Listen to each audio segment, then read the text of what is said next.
Le générique, moi, il part pas. Ah ouais, là, il est parti. Mais j'entends rien de ce qui se passe dans mon micro.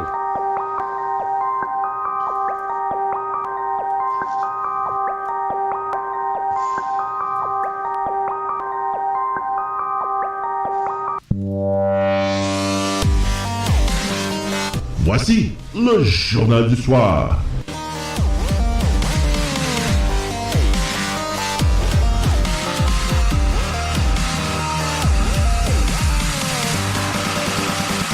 Et voici vos animateurs. François Saint-Louis et Carl Brochu ce soir. Eh bien, bonsoir, mesdames et messieurs. Bienvenue à cette édition du Journal du Soir en ce 4 juillet 2019. Eh bien, ce soir, on va aborder plusieurs sujets, notamment la politique, bien sûr. Comme vous le savez, c'est notre sujet préféré ici au Journal du Soir. On analyse, on critique, on chiale, bien sûr, bien sûr. On a le droit de chialer comme tout le monde. On paie assez de taxes et d'impôts. Donc, c'est ça. On se donne le droit amplement de chialer. Cassandra Lecourt, 21h30, dans une quinzaine de minutes, va être avec nous. Et on a des choses à lui parler parce que sa jument, esprit d'équipe, qui vient de remporter sa 5e victoire en autant de départs à l'hippodrome de Trois-Rivières. C'est assez phénoménal. Et on va y parler de tout ça, puis on va voir quel est l'avenir, comment ça se présente et quel est l'état des courses de chevaux au Québec. Vous allez me dire, ben oui, mais ça, le monde n'aime pas ça, les courses de chevaux. Qu'est-ce que ça peut bien leur déranger? Mais écoutez bien, allez au moins une fois là-bas, à Trois-Rivières, puis installez-vous près des barrières, puis regardez ça passer. Puis vous allez voir que vous allez vous intéresser à ce sport-là jusqu'à la mort. C'est ce qui est quasiment plus impressionnant. Un des sports les plus impressionnants. Écoutez, les jockeys qui courent, qui sont en arrière là, des chevaux, là, eux, c'est un sport extrême. Hein? Parce que s'il y a un cheval qui prend une débarque, là, c'est un sport extrême. Donc, OK, Jean-Marc, ça y est, c'est presque... c'est arrivé. Ce qui fait que... Oui, bonjour, Carl. Oui, salut François. Carl. Oh, excuse-moi ce soir. Oui. Excuse-moi ce soir, car j'avais peut-être une autre idée dans la tête. Étant donné, je sais pas si Jean-Marc est là. Jean-Marc? On est toujours là. Oui, Jean-Marc, bon, excuse-moi. On va partir le thème ce soir, Jean-Marc, si tu le veux bien, parce qu'on a pris un peu de retard, le temps que Carl revienne. Est-ce que tu es prêt, mon Jean-Marc? Oh oui. OK, on part Oui, ça. je suis prêt.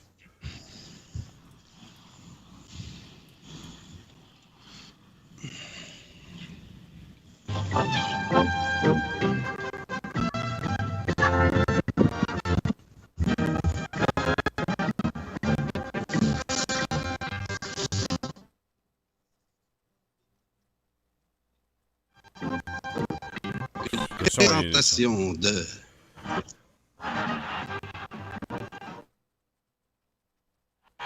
Eh bien, bonsoir, mesdames et messieurs. Ici Richard Garneau en compagnie de René Le Cavalier, en direct de l'aréna de Saint-Hyacinthe, mesdames et messieurs. Bonsoir, René. Comment ça va ce soir? Ça va très bien. On a eu une très belle soirée de hockey, encore une fois, au Centre Isatis, qui nous a accueillis gracieusement. J'ai communiqué avec des gens d'Isatis au début de la semaine pour qu'on puisse tenir une entrevue avec les membres de l'équipe Québec de deck hockey. Et ils ont accepté. C'est ce soir-là, l'émission nous vient en direct de Saint-Hyacinthe. Et, mesdames et messieurs, sachez qu'en direct de Saint-Hyacinthe ce soir, c'est pas trop loin. T'es en pleine Montérégie. Et à 21h30... René, on va recevoir Cassandra Lecourt. Et sais-tu qui va être là avec nous, mon cher René, à 21h30? Non. Nul autre. Cassandra? Oui, Cassandra va être avec nous, qui vient de remporter sa 5e course. Ça sera Régis Lévesque qui va être en direct de l'aréna de Saint-Hyacinthe. Et Régis Lévesque va être là parce qu'il connaît ça, les courses Régis.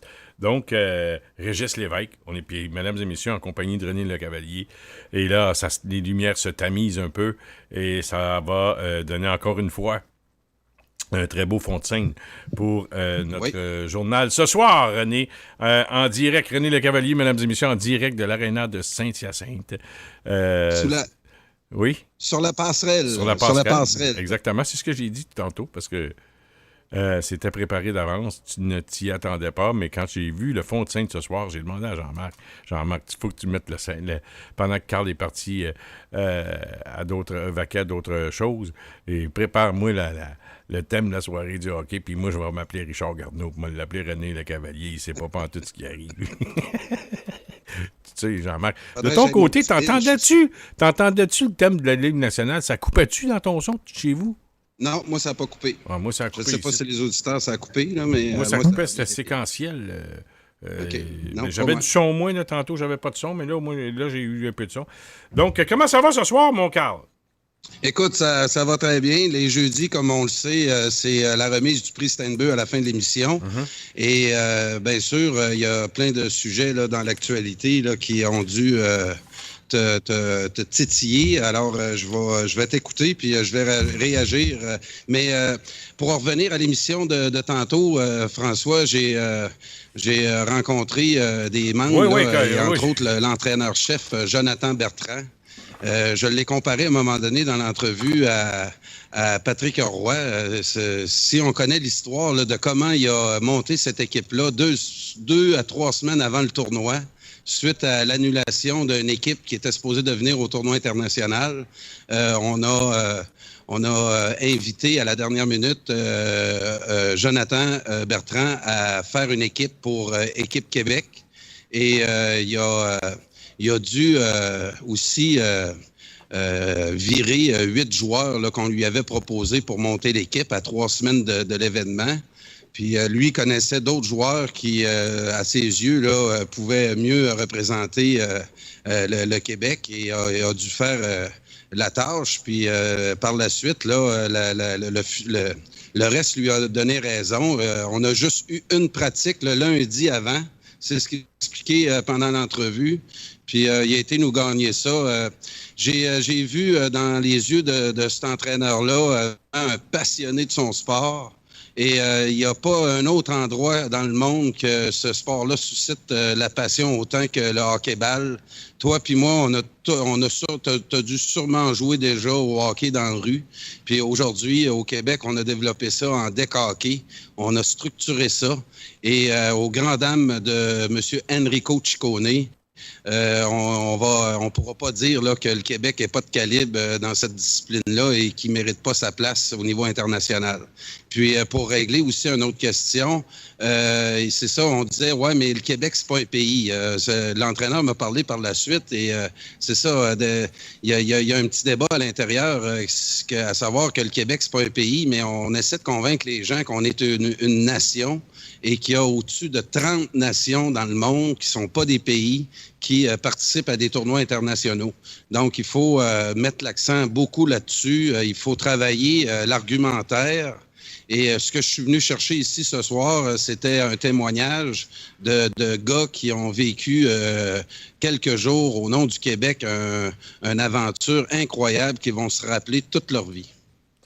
Ah, c'est évident. Et puis, est-ce qu'ils vont aller représenter le Québec? Oui, aux îles Turquoises au mois d'octobre. Les seniors, là, on sait qu'il y a 2 ans, Équipe Québec avait remporté le championnat mondial. Il était champion du monde. L'an dernier, il y a eu un tournoi où malheureusement le Québec n'a pas pu participer. Et c'est Team Canada qui a remporté le tournoi. Et au prochain, aux îles Turquoises, là, le Québec a son équipe. Et Jonathan Bertrand, l'entraîneur, fait partie de l'équipe comme joueur. Il y a 28 ans. C'est la première fois que je le rencontrais. Moi, écoute, je sais un peu c'est quoi le sport du deck hockey. J'ai joué aussi au hockey bottine. Et les joueurs de son gabarit sont vraiment très, très forts. Parce que Jonathan, là, à mes yeux, ne mesure pas plus que 5 pieds 8. Pèse pas plus que 140 livres mouillés avec des roches dans les poches. Mais ces gars-là, au deck hockey, où sont d'une rapidité, passent dans des endroits que certains passent pas. Et c'est la rapidité. On a souvent reproché au hockey du Québec d'être petit puis d'être trop fancy, mais en fin de semaine, là, les moins de 19 ans ont dû miser sur leur talent de hockey et ont dû endurer des coups pendant toute la fin de semaine au nom du Québec, puis ils nous ont pas fait honte, ils l'ont remporté de belle façon en supplémentaire. On a montré ça à la fin. C'est ça que je veux faire connaître, c'est ça que je veux qu'on fasse vivre aux Québécois plusieurs fois par année. Ça enlève rien à personne. La preuve, c'est que l'équipe Canada, de l'autre côté, était composée aussi à 100% de Québécois, donc qui représentaient le Canada. C'est juste que dans les prochains tournois, on aimerait voir une équipe où il y a des Ontariens, des Albertains qui viennent jouer au nom du Canada dans ces tournois-là pour qu'on puisse vivre une rivalité qui va être, entre autres pour le deck hockey, une source là, de revenus inépuisable. Écoute, c'était... dans le sport, c'est une des façons de rendre le peuple fier. Le premier, disons, l'objectif numéro 1, et la Société Saint-Jean-Baptiste de Montréal avait un thème, et j'oublie vraiment le terme précis, comment appeler ça, mais c'est rendre le peuple meilleur. Ben, le sport, ça peut rendre le peuple plus fier. Et je pense qu'en remportant des victoires comme ça et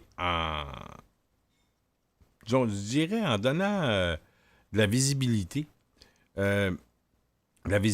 médiatique à ces joueurs-là, à cet entraîneur, ben là, ils prennent peut-être un petit peu plus conscience d'une réalité qui est une réalité sportive, bien sûr, mais c'est de représenter leur peuple, de le représenter. Quand tu as le chandail avec la fleur d'Elysée dessus, imprimé dessus, et puis que tu dis tu représentes tous tes compatriotes, tes frères et tes sœurs du Québec, bien, il y a un effort de plus que tu mets. Et tu pousses ton niveau de jeu au maximum, au plus haut niveau. Et c'est tout à l'honneur du Québec d'avoir gagné cette médaille, et surtout contre le Canada. Écoute, ça fait bien encore un peu plus, disons, plaisir. La finale était à guichet fermé, François. Si ça avait été l'Ukraine contre la Tchécoslovaquie, la Slovaquie, excusez, la Tchécoslovaquie n'existe plus, ça n'aurait pas suscité le même intérêt. Puis le premier match de l'équipe Québec qui s'est tenu le mercredi contre l'équipe des États-Unis, l'entraîneur me l'avait parlé avant l'émission, puis je tenais à ce qu'il nous le raconte pendant l'émission de tantôt.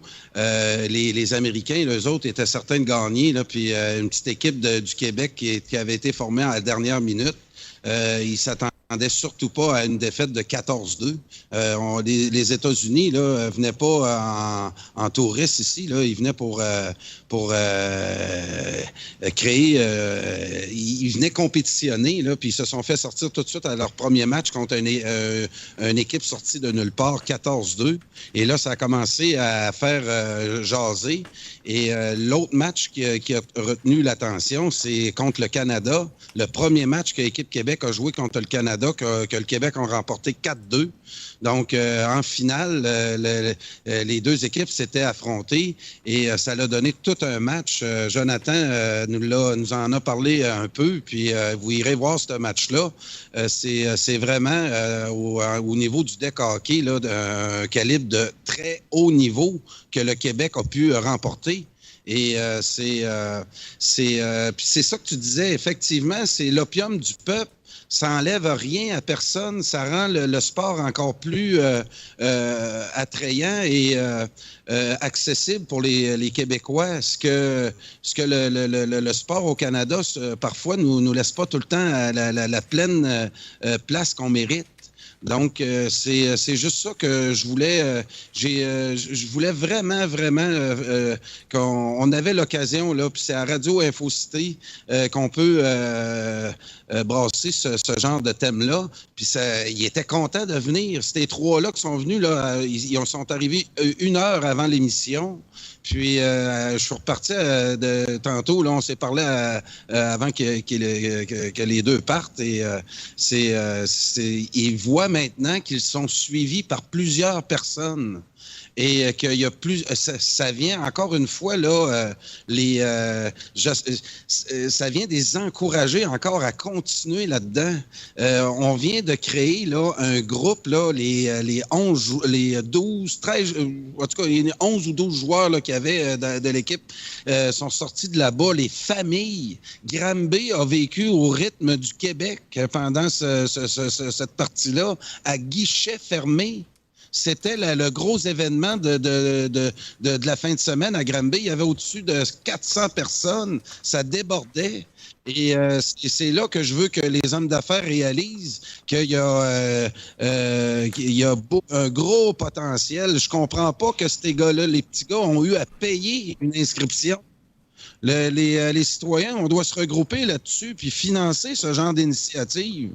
150$ fois 12 joueurs, ça fait 1500$ à peu près. Non, mais je pense que, écoute, il y a tellement d'hommes d'affaires, là. Comme le gouvernement ou Mme Charest qui a refusé Équipe Québec, mais là, elle aurait peut-être l'occasion aux îles Turquoises. Le gouvernement Legault aurait peut-être l'occasion là, de se reprendre puis de le payer, le voyage. On m'a dit que le billet d'avion coûtait 2000$. 2000$, puis ils vont aller là, ils vont être avec les entraîneurs une quinzaine. Donc, on parle d'un budget de 30 000$. Ça, c'est seulement en frais de transport. C'est ça que je leur ai dit. C'est ça que j'ai dit à Jonathan. J'ai dit, faut se trouver des commanditaires. Là, si Québécois nous a donné un certain montant, puis Stéphane Allinger suit le dossier de très près. Je félicite Stéphane Allinger aussi parce qu'on est très impliqué en ce moment dans ce dossier-là parce que le deck hockey, là, il est béton, notre dossier.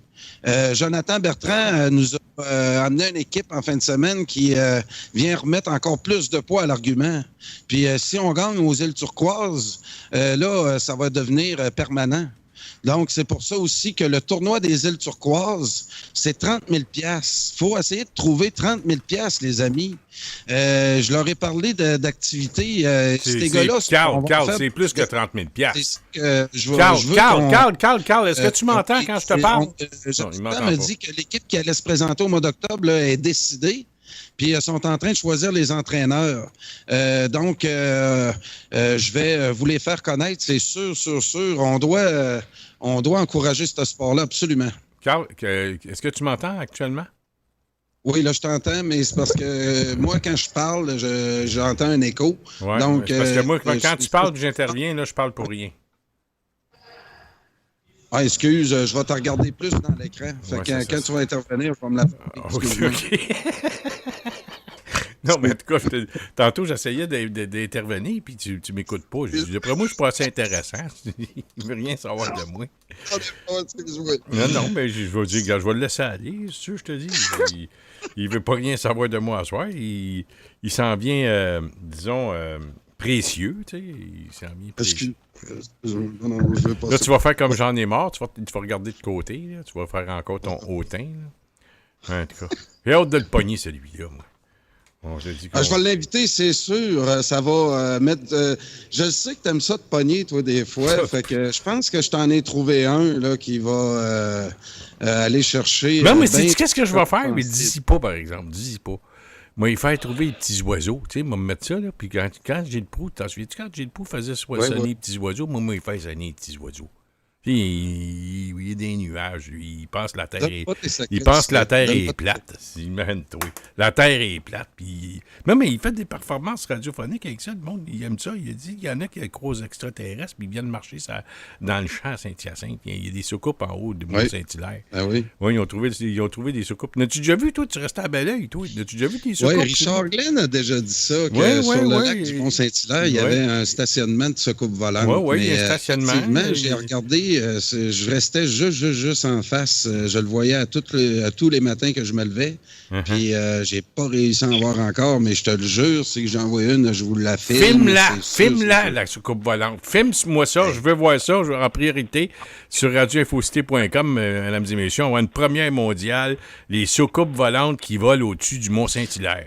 Ça, là, ça a l'air que c'est bien populaire. Mais pendant ce temps-là, mon Carl, à Trois-Rivières, ben là, il se passe des choses vraies. Tu comprends? Mais vraies, là. Écoute, et là, on a Cassandra qui vient d'arriver. Je pense qu'elle nous entend. Salut, Cassandra, comment ça va? Salut, ça va bien, vous autres? Oui, ça va bien. Puis toi, ça va vraiment très bien, là. Oh, oui, ça va très bien. Tu peux pas dire que ça va mal de ce temps-ci, toi, là, de ton côté. Non, je peux pas te dire ça. Non. On va indiquer... On va informer les gens qui nous écoutent ce qui t'arrive en ce moment. Écoute, t'as une jument qui... bon, tout d'abord, Cassandra Lecourt, pour ceux qui n'étaient pas là la dernière fois, c'est une entraîneuse de course de chevaux à Trois-Rivières. Puis, d'autres endroits, s'il y a d'autres endroits. Mais Cassandra, tu as une jument qui s'appelle Esprit d'équipe. C'est bien ça, pour informer les gens, là, puisqu'ils ne nous entendaient pas l'autre fois. Et puis, elle court depuis... est-ce qu'elle courait l'an dernier? Oui, elle courait l'année dernière. OK. Puis, mais cette année, là, c'est comme chaque saison, dans n'importe quel sport. Même si tu as fini en dernière place l'année passée, chaque nouvelle saison, tout le monde peut aspirer à gagner, disons, la Coupe Stanley au hockey. Là, cette année, toi, je ne sais pas comment est-ce que l'esprit d'équipe s'est comporté l'an passé, mais cette année, en tout cas, 5 départs. Et qu'est-ce qui est arrivé? 5 premières. 5 premières places. 5 premières places, Carl.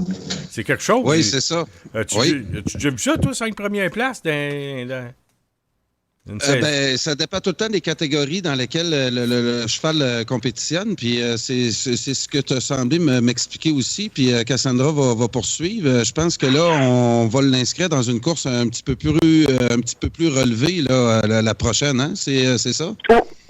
Oui, dans le fond, l'année passée, la jument, elle avait commencé sa saison dans des éliminatoires, dans le fond, qui est les meilleurs 2 ans qu'il y a au Québec. Fait que la jument avait plus ou moins bien performé. Puis moi, je l'ai acheté durant ce temps-là. Fait que c'est pour ça l'année passée, elle a eu comme dans le fond une carrière plutôt effacée. Elle a eu un changement de propriétaire, changement d'entraîneur, changement de tout ça. La jument, le passé l'hiver, elle a maturé beaucoup. Fait que cette année, dans le fond, elle est arrivée pas mal plus forte mentalement à sa saison de course. Puis, c'est ça, comme on disait, là, pour les catégories, dans le fond, elle a commencé non gagnant d'une course, non gagnant de 2 courses, non gagnant de 2 courses jument 3. Comme qu'elle avait fait pas beaucoup d'argent l'année passée, elle avait le droit aussi à l'allocation, dans le fond, qui donne de l'argent, mettons, pour des juments. Ils vont ajouter de l'argent pour les Québécoises. Fait que ça faisait qu'elle avait le droit aux mêmes petites classes longtemps. Puis dans le fond, là, c'est ça. La semaine prochaine, les éliminatoires des 3 ans. Dans le fond, les meilleurs 3 ans québécois vont s'affronter. Fait que on a 3 éliminatoires pour une grande finale le 8 septembre.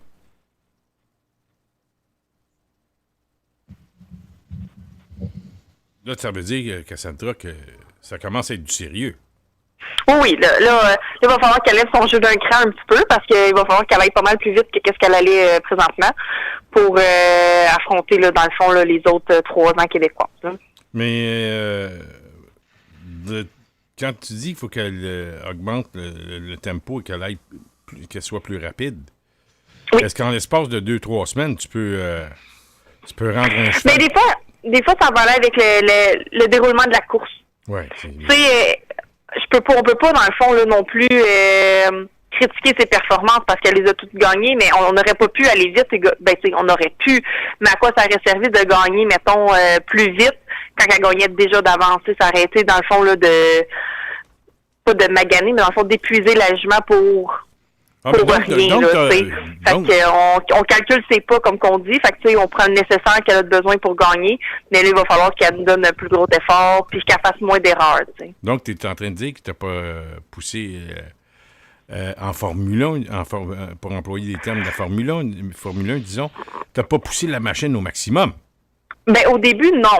les deux derniers départs, oui, on l'a poussé, mais tu sais, aussi, ça va avec le déroulement de la course. Ouais. Plus que la course va aller vite, plus qu'elle aussi, elle va suivre, puis elle va se développer sa vitesse. Et je pense que la semaine dernière, Carl, toi, je pense que tu es au courant de la stratégie que Cassandra a voulu développer? Oui, tu me disais qu'elle était toujours, elle prenait le lead de la course, puis elle faisait ça de bout en bout. Puis la dernière course, je pense que vous avez plutôt opté, là, c'est ça, pour voir comment elle allait réagir en troupeau. Puis parce que mon père, à l'époque, me parlait de ça. Là. Il y a des chevaux, des fois, qui se font emboîter. C'est-à-dire qu'ils sont pas capables de sortir, même s'ils étaient capables, puis il y avait encore du jus. Le cheval ou le jockey aussi, ça s'est mal présenté dans la dernière courbe. Puis là, tu as voulu voir un petit peu comment le cheval se comportait en groupe, hein, c'est ça? Oui, c'est ça. On avait le risque de rester emboîté, c'est sûr. Puis tu sais, c'était comme la tactique qu'on avait décidé que, quitte à pas gagner cette course-là, c'était pas grave, mais il fallait qu'elle apprenne parce que dans le fond, le problème de cette équipe, c'est qu'elle a le sang chaud. Tu sais, elle est très, très compétitive, donc elle est difficile à contrôler. Puis le fait de tout le temps s'en aller en avant faisait que la jument voyait la barrière puis qu'elle voulait déjà pousser la barrière pour aller plus vite, tu sais. Elle a vraiment un instinct de compétition en elle, mais ça venait comme un petit peu en l'encontre d'eux parce qu'elle était tellement nerveuse qu'elle voulait aller trop vite, tout faire trop vite. Fait que c'est pour ça qu'on a décidé là, de ralentir le tempo un petit peu puis de garde. Là. On n'est pas tout le temps. Il y a d'autres façons de gagner. Là, t'sais. Fait que c'est de lui apprendre à plusieurs situations de course. Je sais pas, Cassandra, si c'est possible, avant la fin de l'entrevue, techniquement, Jean-Marc, je sais pas s'il nous écoute, que tu puisses envoyer la course que tu m'as montrée l'autre jour. Elle est en ligne sur Internet. Elle est en ligne sur Internet. Oui, sur le site de l'hippodrome de Trois-Rivières. OK, donc sur le site de l'hippodrome, Jean-Marc, essaie d'autres de trouver ça. Là. Je sais que si tu peux me faire signe, je pense que oui, il est en train de trouver ça. Donc, qu'est-ce qu'il fait? L'hippodrome de Trois-Rivières, y a-tu un icône qu'il faut qu'il fasse? Après ça, on va dans les courses, rediffusion. OK, attends une minute, je vais le faire, là, hippodrome de Trois-Rivières, puis... ouais, ben là, je sais que... Donc, Jean-Marc va le trouver, donc, il y avait une stratégie qu'il fallait développer, comme Carl nous disait, pour voir si elle se faisait emboîter ou pas. Est-ce que tout a fonctionné comme...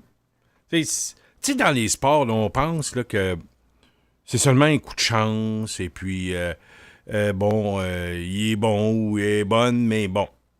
Mais il y a beaucoup de stratégies. On parle de boxe. Les gens ils pensent que ça se fait en boxe d'un coup de poing puis ça se frappe à qui mieux. Non, parfois, il y a des boxeurs là, qui aiment mieux manger quelques coups pour mieux rebondir par après, puis sont capables d'y prendre les coups.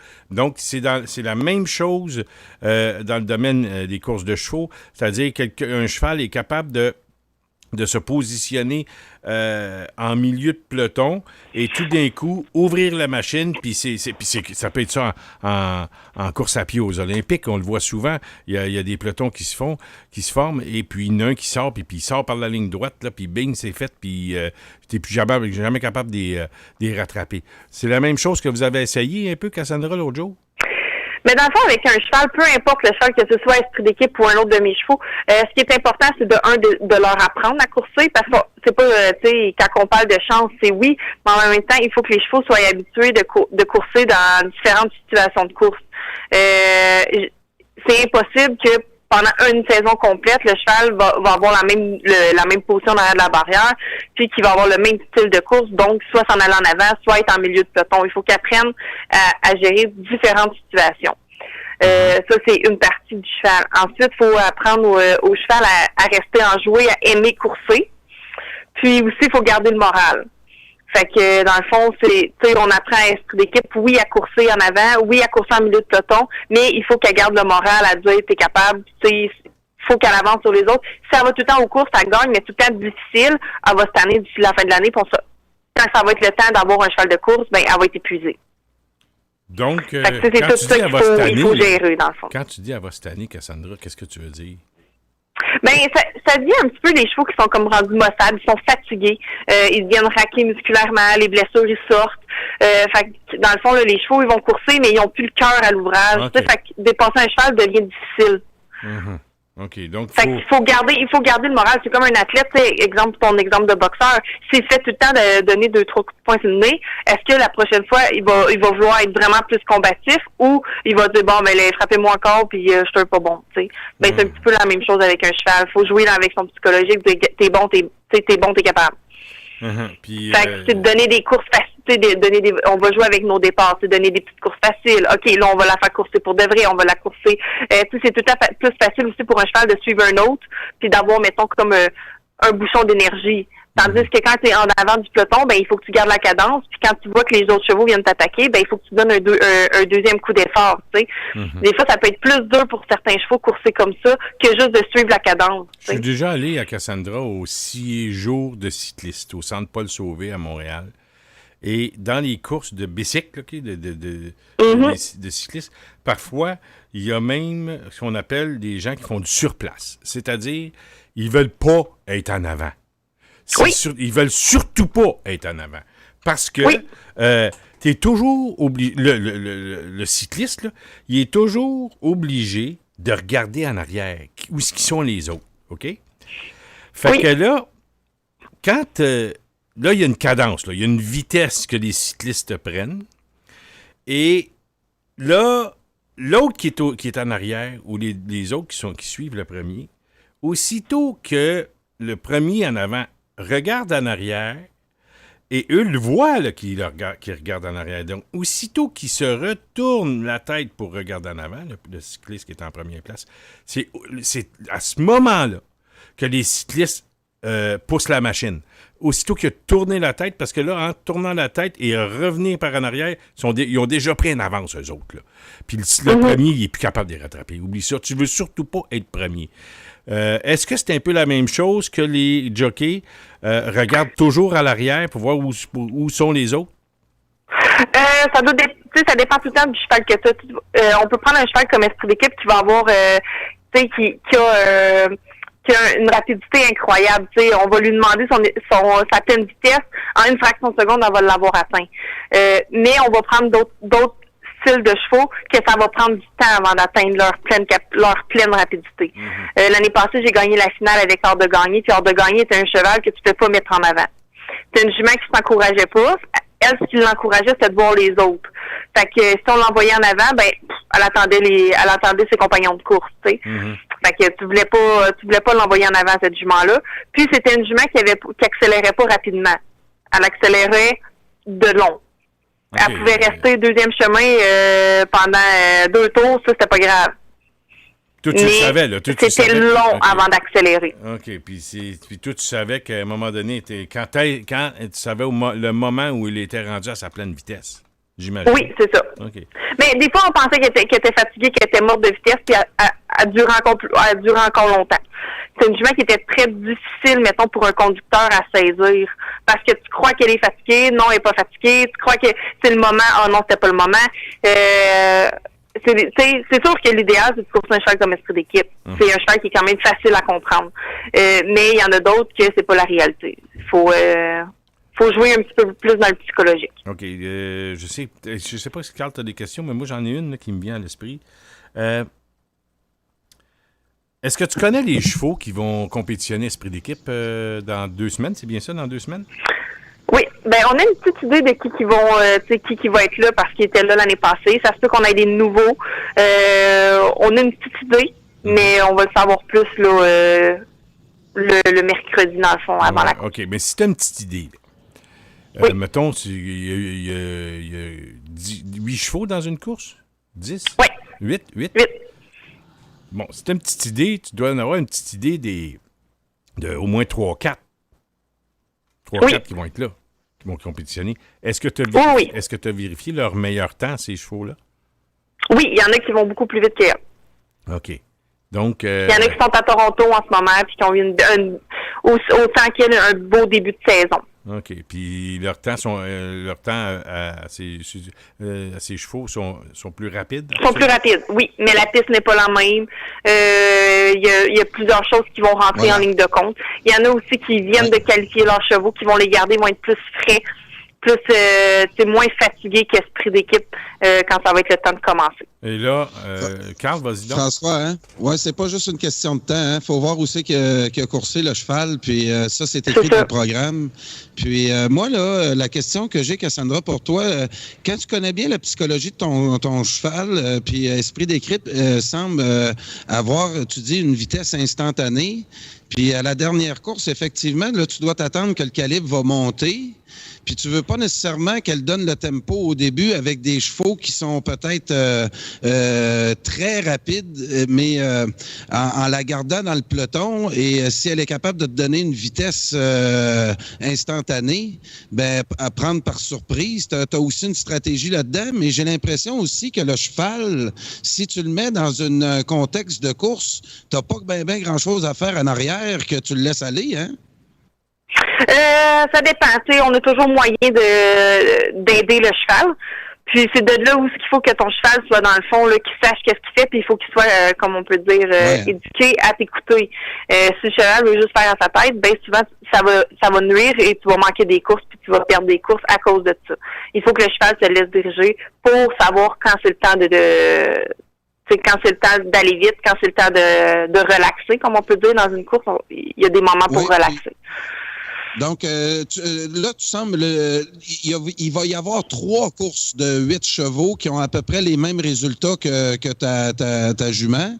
Puis, c'est tout ça? On a-tu bien compris? Tu dis que c'est sur 3 semaines ou... comment ça marche là pour arriver au mois de septembre là, puis qu'elle participe à la grande course là, des meilleurs des meilleurs?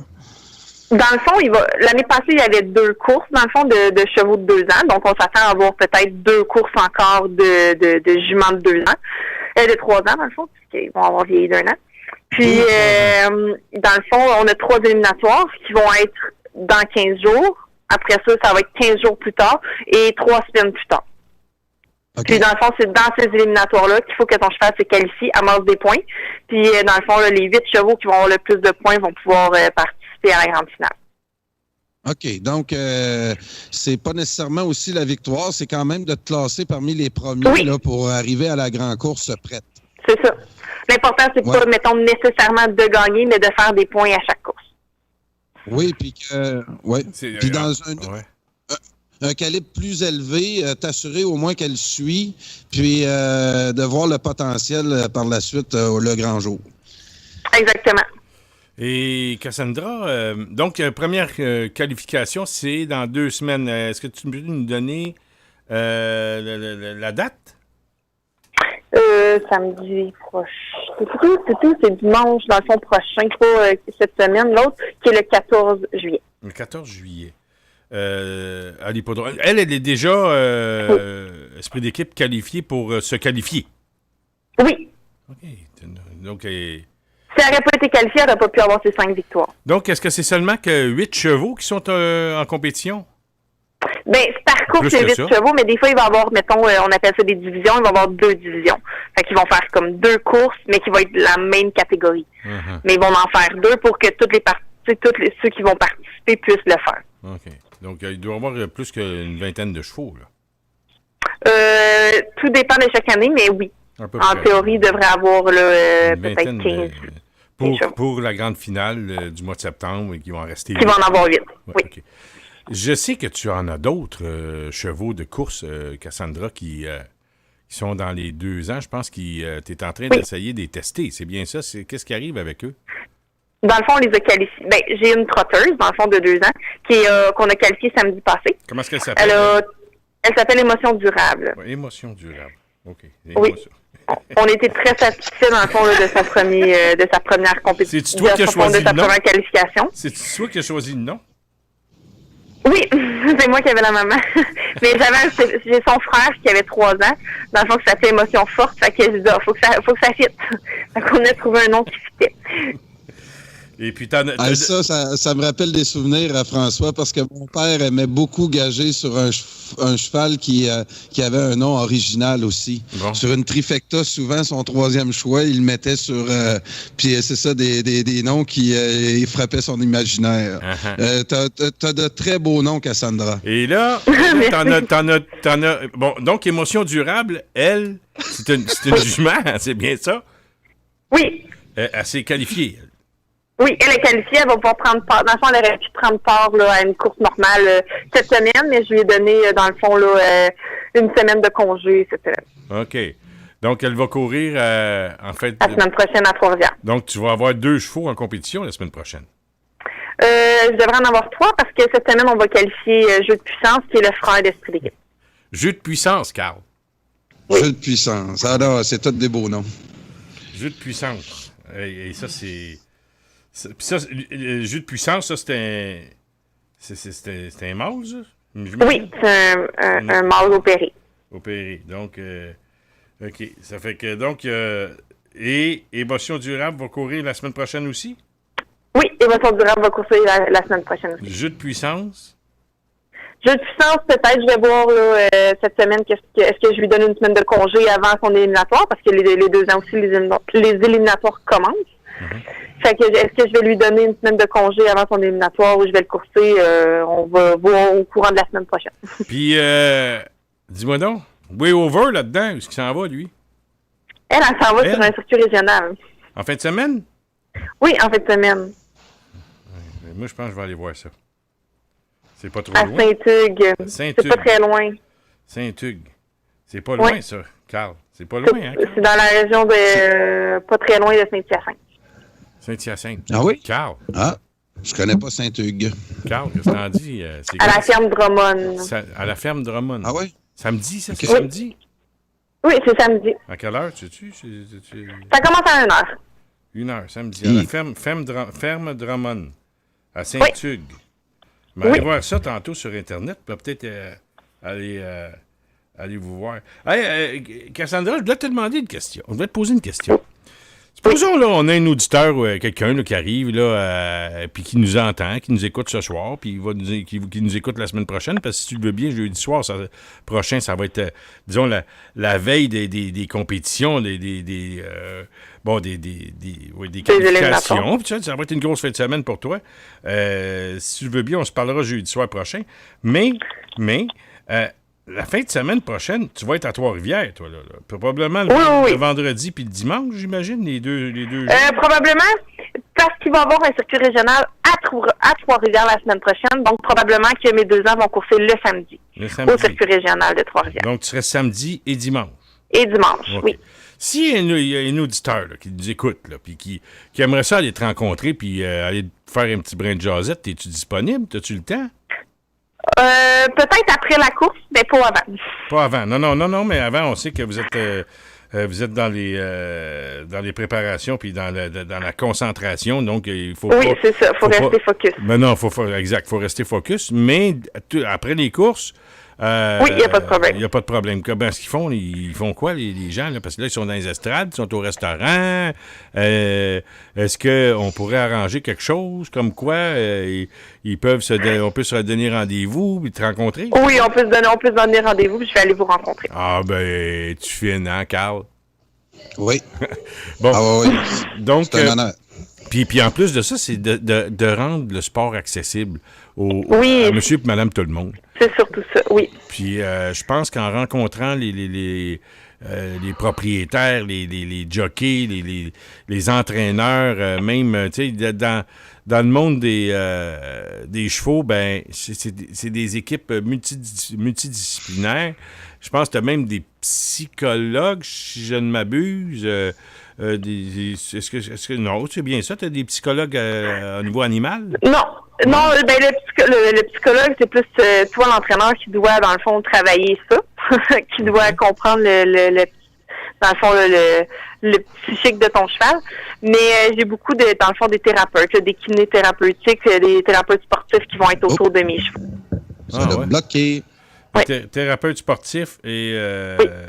Donc c'est multidisciplinaire aussi là. C'est des athlètes, il faut les traiter comme des athlètes. Fait que, mettons comme esprit d'équipe avant chaque course, dans le fond là, sa thérapeute elle vient la voir, elle lui arrange dans le fond là, les petits bobos là, qu'elle pourrait avoir, puis elle va lui mettre des tapes sportifs dans le fond pour soutenir certaines articulations.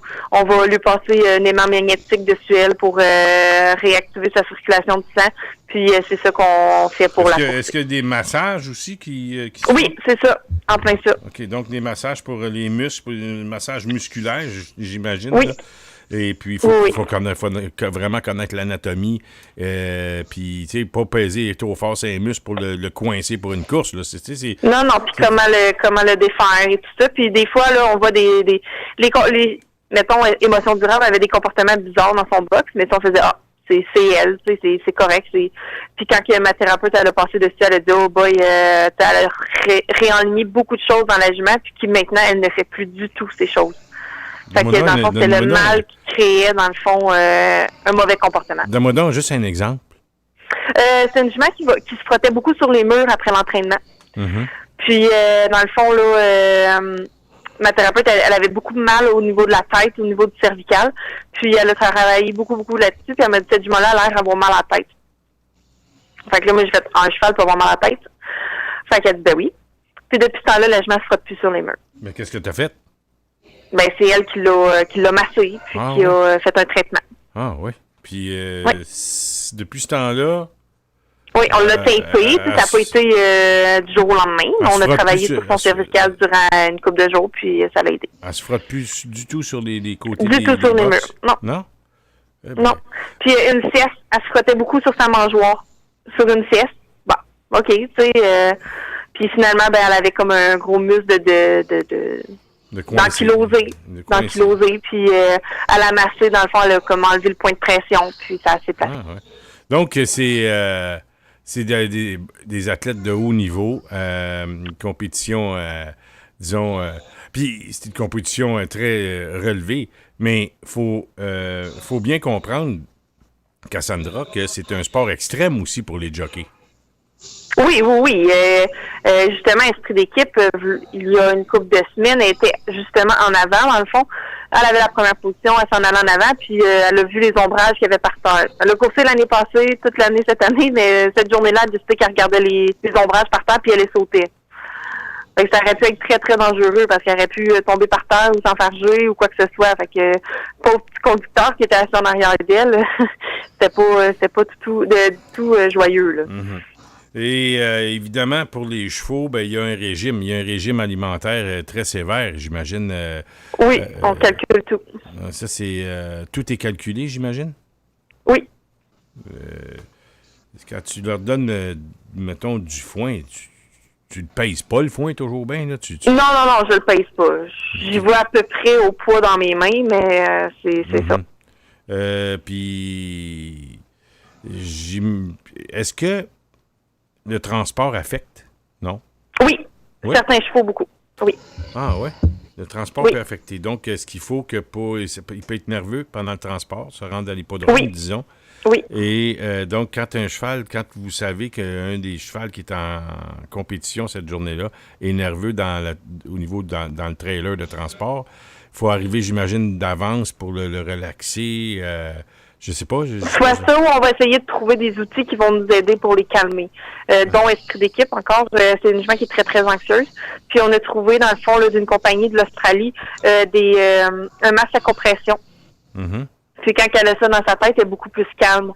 Fait que quand c'est le temps de l'embarquer dans la remorque, dans le fond, on lui met ce masque avec des oreilles, dans le fond, qui fait qu'elle entend moins les bruits.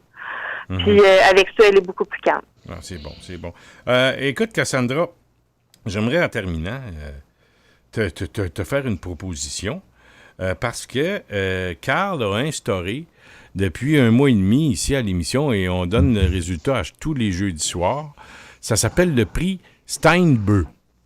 Et puis ça, ce prix-là, Cassandra, ben, c'est un prix qu'on attribue à une personnalité ou des groupes. Mais pour gagner le prix, il faut que tu aies fait une déclaration mauditement niaiseuse pendant la semaine. Très, très imbécile, là, tu comprends? Fait que là, je sais que tu n'es pas préparé ce soir, là, mais si tu veux participer à notre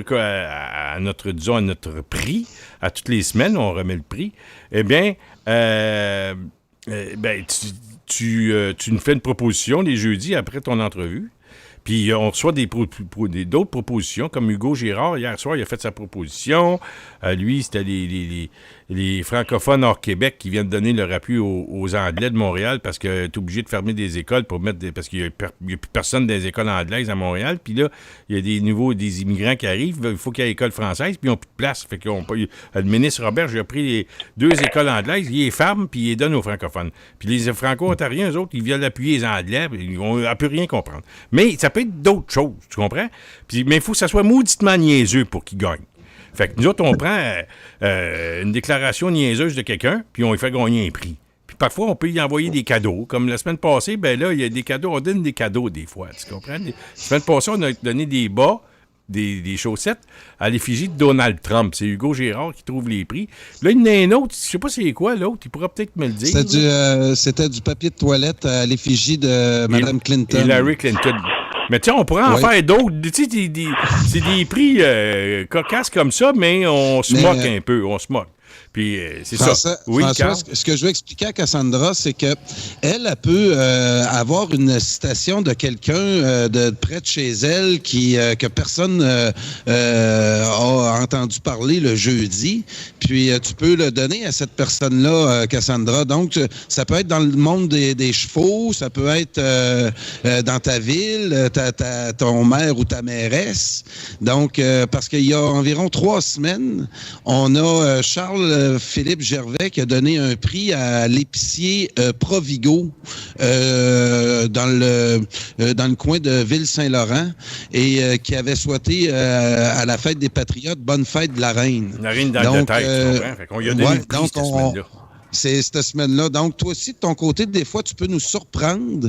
Si un jeudi, il y a de quoi là, que tu as trouvé vraiment stupide puis que tu veux dénoncer, ben sache que Radio Infocité est toujours là pour t'écouter. Oui, puis tu peux gagner. Tu pourrais peut-être gagner des semaines, tu sais, puis tu pourrais peut-être pas nécessairement avoir des victoires à l'hippodrome de Trois-Rivières. Tu pourrais en avoir à Radio Infocité. Tu pourrais gagner des semaines, tu sais. Pas des prix, parce que c'est pas des prix qui t'intéresseraient, tu sais, des bottes de Donald. Tu ne prendrais pas des bottes de Donald Trump, je suis pas sûr que tu as tes portraits, là. Mais on sait pas, tu sais, des fois, quand on s'en va à l'écurie, puis il mouille, puis il y a de l'eau, puis t'es mains, bottes de Donald Trump, pourquoi pas? Oui. Puis, donc, mais samedi, là, en terminant, il y a une course à la ferme Drummond, c'est ça? Drummond? Oui. C'est Kevin qui court, hein? Oui. Kevin Montmarquette qui va courir. C'est-tu sa première course? C'est-tu sa deuxième? Oui. Première? Sa première, oui. OK. Puis là, il se pratique-tu de ce temps-ci? Ben, plus ou moins, vu que là, je vais en course, mais il s'est pratiqué beaucoup quand même ce printemps. OK, c'est bon. Fait que moi, je pense que je vais aller voir ça samedi à Saint-Hugues. Je vais regarder tantôt là, sur Google Maps, puis ça devrait pas être trop loin de Saint-Denis sur Richelieu, ça? Non, c'est quand même pas loin. Mettons un 10, 15, 20 minutes? Ben, c'est 25 minutes de chez moi. Fait que peut-être 25 minutes aussi de chez vous. C'est-tu bien loin de Chambly? Non. Pas loin de Chambly. Je crois que c'est plus dans le coin de Saint-Simon puis ces affaires-là. Bon, ben, Carl, je travaille samedi, François. Comment? Je travaille samedi, malheureusement. Tu travailles samedi parce que Carl, lui, il reste dans le bout de Chambly. Puis bon. Fait qu'écoute, Cassandra, oublie pas, là. Oublie pas. Moi, je te donne un mandat, là, la déclaration la plus niaiseuse de la semaine, là, il faut que tu écoutes un peu les nouvelles, je sais pas trop quoi, là, mais bon, tu remarques quelque chose de bien niaiseux, puis tu nous donnes ta suggestion, puis nous autres, à la fin de l'émission du jeudi, ben, on attribue le prix Steinbeu. Fait que moi, je veux que tu participes parce que ça peut être intéressant, ça prend des suggestions de bien du monde. Fait que, puis on pourrait peut-être... ça, c'est Hugo Girard, là, du jeudi soir, qui trouve les prix de la semaine à gagner. Fait qu'on peut pas... Des fois, Carl, lui, il peut pas y gagner. Mais moi, moi non plus, mais je pourrais peut-être, en tant qu'animateur. Non, en tant qu'animateur, je peux pas. Mais toi, en tant que chroniqueuse, pourrais-tu? Oui, c'est écrit dans l'article 4.7-3 des statuts des prix Steinbeu. Les chroniqueurs de chevaux à Radio Infocité ont le droit même à 2 votes. Donc, Cassandra pourra, quand il veut, utiliser ces 2 votes. C'est l'article 7.4-2 qui le confirme. Donc, elle a le droit à 2 votes, C'est ça. C'est écrit, mais c'est comme ça que j'ai fait les statuts. C'est ça, la démocratie directe. C'est moi qui décide. Bon, OK. Bon, ben, Cassandra, écoute, on va sûrement se voir samedi à à Saint-Hugues, à la ferme Drummond. Tu vas être là, toi, j'imagine? Si j'ai le temps, parce que moi, je m'en vais à Trois-Rivières le matin pour qualifier jeu de puissance. OK. Fait qu'il va falloir que je me dépêche si je Ça veux veut dire arriver que à toi, temps. tu t'en vas d'un bord avec ta jument? Oui, je m'en vais d'un bord avec mon cheval, puis Kevin s'en va d'un bord avec sa jument. Ça fait que vous avez 2 trailers, puis tout ça. Faut s'arranger. C'est ça, c'est de l'organisation. Oui. Bon, ben écoute, il faut se diviser en 4, hein, j'imagine, là. Puis ça, c'est à part des autres. Faut entraîner les autres. Les jours doivent être courts. Oui, les jours sont courts. Ouais. Bon, ben écoute, Cassandra, la semaine prochaine, tu nous fais ta suggestion pour notre prix Steinberg. Parfait. Puis, nous, on se voit probablement des grosses chances samedi. Là, en principe, là, je vais essayer de me libérer. Et puis, ben, peut-être pas nous. Moi, je vais voir Kevin peut-être samedi. Et puis, Oui, c'est ça. ben, on va se reparler d'ici ce temps-là. Merci encore une fois, ma chère Cassandra. Ça me fait plaisir. Cassandra, mesdames et messieurs, Cassandra Lecourt, qui est la propriétaire de quelques chevaux de course, mais notamment Esprit d'équipe, qui vient de gagner 5 courses d'affilée, première place à l'hippodrome de Trois-Rivières. On se reparle, Cassandra. Merci, bye. Salut. Cassandra Lecourt, qui, à chaque jeudi, va être avec nous pour chroniquer, comme on dit. Il y en a qui vont promoter. Nous autres, elle va chroniquer. Hein, Carl? C'est à peu près ça? Oui, absolument. Puis elle a appris là des statuts officiels ce soir là qu'elle avait le droit même à des privilèges parce que Cassandra, je l'écoute là, ça fait 2 fois qu'on la passe en entrevue. Puis c'est des entraîneurs de chevaux dédiés. Elle est vraiment dédiée à sa passion. Puis on voit là que c'est pas une job, c'est ça, c'est une passion, c'est une passionnée. Je l'ai jamais vue en personne, mais je vois là tous les soins qu'elle met là à son travail. Puis j'ai pas de misère à comprendre là, la réussite parce que je pense qu'elle le fait à temps plein là, depuis peu.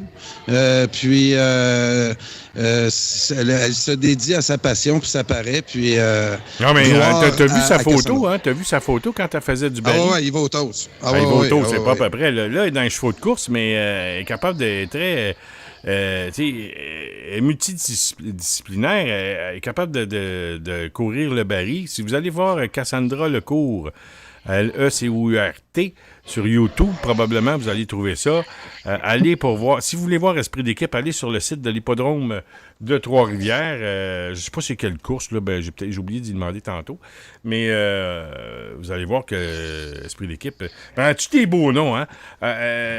Émotion durable, jeu de puissance, Esprit d'équipe, c'est des beaux noms. Puis c'est québécois, ça sonne français. Puis on a besoin de ça. Parce que, écoute, je suis allé ce soir, Carl, faire une épicerie. OK? Parce que j'avais pas le choix. On était dans les allées, puis on a changé de Maxi. On est allé au Maxi, au coin de Papineau et Crémazie. Tu sais un peu où ce que c'est, là? Oui. Et écoute, ça parle pas français, là. Ça parle pas français, là, je te le dis. Là, c'est Standardbred d'André et Mme Couture. Quelles sont les races de chevaux qui participent? Standardbred. Est-ce qu'il y en a qui ont une robe Pinto pour jeudi prochain, peut-être? Oui, bien sûr. Pinto. André, il faudrait que vous voyiez les 2 chevaux de ma fille. Elle a un gros puis un petit, un nain. Les 2 sont peintes. Tu regardes ça dans le gros, c'est un vrai spectacle. Tu dis que c'est ça, cette affaire-là. Ils sont pareils. Ils sont pas parents, là.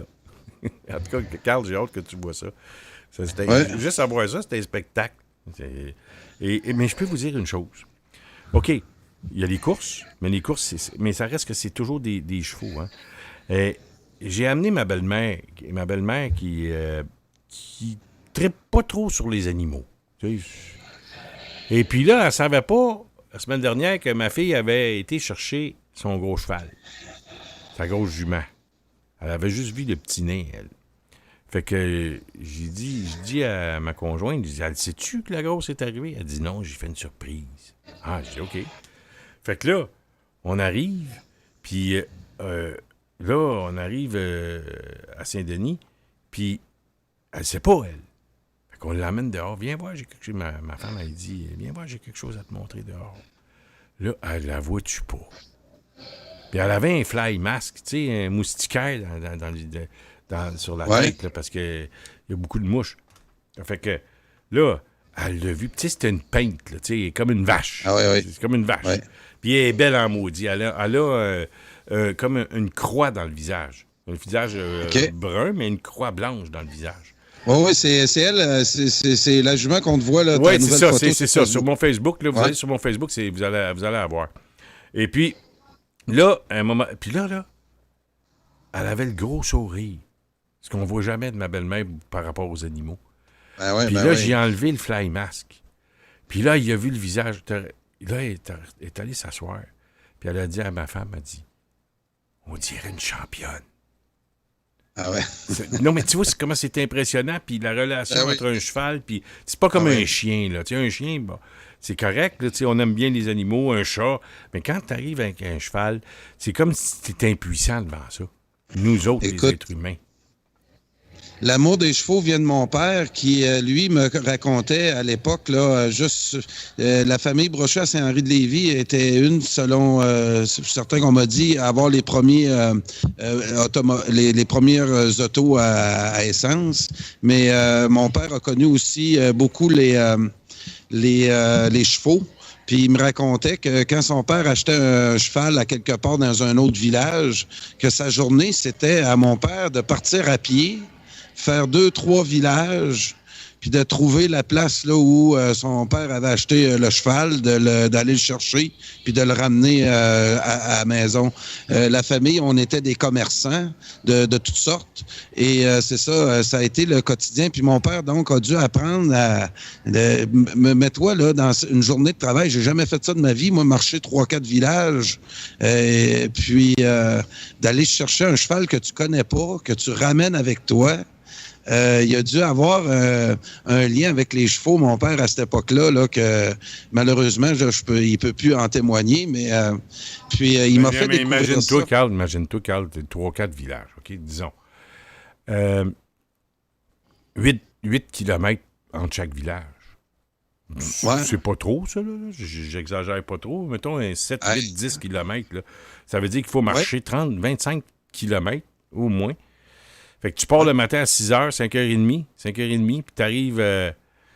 mettons, tu marches 2 km à l'heure, 3 km à l'heure. Fait qu'au bout de 7-8 heures, t'arrives là à 3 heures l'après-midi. Et puis, tu repars avec. Là, tu peux le monter s'il est montable. Justement, c'est ça. S'il est montable, fait que là, tu dis... Puis t'espères qu'il est montable parce que tu te dis, hey, là, il faut que je le traîne. Là, il faut que je le traîne pendant un autre 8 heures. C'est quelque chose, là. Tu sais, ce que nous racontait Max Bradette il y a 3 semaines, un mois, 2-3 semaines, là, c'était l'histoire du Québec là, qui s'est passée. Puis on pense que aujourd'hui, on regarde ça. Puis j'ai été chercher du foin en fin de semaine pour la jument de ma fille. Puis j'ai justement, c'était un addon, mais c'est comme ça. Qu'est-ce que tu veux que je te dise? J'ai été chercher le foin, puis c'est Cassandra qui m'a dirigé, ou qui a trouvé l'endroit. Et pour aller chercher le foin, j'ai embarqué dans le camion de son père, Cassandra, Claude. Un phénomène, Carl. Écoute, c'est un vrai cow-boy. Tu sais, tu dis un vrai cow-boy, là, un vrai de vrai. Là. Le rodéo, il a fait des spectacles partout, il a gagné Saint-Tite. Il a été honoré l'an dernier à Saint-Tite parce qu'il a 60 ans, je pense, 60 ans, Claude Lecourt, et il m'a raconté durant le voyage, pas toute sa vie, bien sûr, parce qu'il n'aurait jusqu'au lendemain matin, puis il n'aurait passé. Il a toutes les os du corps brisés. Des tiges dans le corps. Puis, écoute, une pièce d'homme, là, même mes fils, là, qui ont 25, 27 ans, puis lui, là, il prenait une balle de foin, puis il lançait ça là, sur le recouvre-voyeur, puis nous autres, on était en haut, puis écoute, il a vidé une wagon de foin, puis c'est lui qui nous les passait. Tu vois que ces gars-là, c'est du solide. Tu sais, quand on parle de Félix Leclerc, un vrai chêne, là, un tronc d'arbre, là, ben Claude Lecourt, c'est ça. Et puis, quand tu fais des rencontres, puis moi, là, je peux te dire une chose, ça change de la ville pas mal. Ah oui. Ah oui, c'est... Non, mais moi, t'expliquer pourquoi. Hier, j'étais à Saint-Henri, puis je vois un gars passer, j'étais en train de prendre une pause dehors, je vois un gars passer. Non, j'étais en auto, puis j'attendais la lumière. Le gars, il passe devant mon auto, il était habillé en femme, il avait une jupe, des bas blancs jusqu'aux genoux, un chandail de femme, puis une petite sacoche rose, puis des cheveux de gars, là, tu sais, des cheveux comme un gars, puis une peignure de gars, puis il se promenait sur la rue de même. J'ai dit, bon, c'est son choix, là, tu comprends? Mais Ben oui. c'est correct, là, mais c'est pas ça que j'ai vu quand je suis allé chez le foin, tu comprends? C'est deux mondes différents. C'est deux mondes. Effectivement. On n'est pas dans le même monde. Et puis, je vais te dire une chose. Les gars de campagne, là, dans le bout de la Montérégie, puis c'est pareil dans le bout de... T'es dans Beauce, là, t'es allé souvent dans Beauce. Puis moi, ma famille vient de Saint-Alphonse de Rodriguez, puis de la Naudière, là, un peu au nord de Joliette. Puis là, moi, j'ai acheté à Saint-Denis-sur-Richelieu, puis là, je vois mes voisins. Donnez un exemple. Il y a une girouette sur le terrain, à peu près 25 pieds d'eau, en fer, avec des palettes en haut qui tournent, là, puis tout ça. Là. Ça doit peser 1000 livres. Mais là, il y a une patte qui est dans la clôture de chevaux. Les 3 pattes sont en dehors de la clôture de chevaux, mais il y a une patte de la girouette qui est... Mais je peux pas la contourner. Parce que la clôture, il faut qu'elle soit droite d'un bout à l'autre. Fait que j'ai dit, je peux pas contourner ça, m'en poser droite, puis je vais essayer de faire enlever la girouette de là. Fait que je fais venir le gars qui est sur la terre à côté. Je dis, tu penses-tu qu'il est capable de me déplacer ça, cette girouette-là? C'est parce que nous autres, on peut pas déplacer ça de même de 4 gars dans le bas, là. Ça doit peser 1000 livres, avec ça qui balance, il y a le vent pogne dedans, oublie ça, là. Fait que, il dit, oui, va te déplacer ça, moi. Il arrive avec son tracteur, puis des chaînes, puis il attache ça, là. Puis là, le vent pogne là-dedans, mais ça n'a pas bougé. Les gars de campagne sont bien plus débrouillards que les gars de la ville, crémoués. Ah ben oui, puis j'ai habité à Frampton dans Beauce, puis j'avais à un moment donné un arbre à abattre sur mon terrain qui pouvait endommager ma maison, puis les gars se sont proposés. Il y a l'entraide dans les villages. Ah, c'est pas possible. Oui, il y a beaucoup de chicanes de famille aussi. Il y a des rivalités. C'est partout pareil. Mais il y a quand même des beaux moments. Puis c'est agréable aussi là, de vivre dans les villages.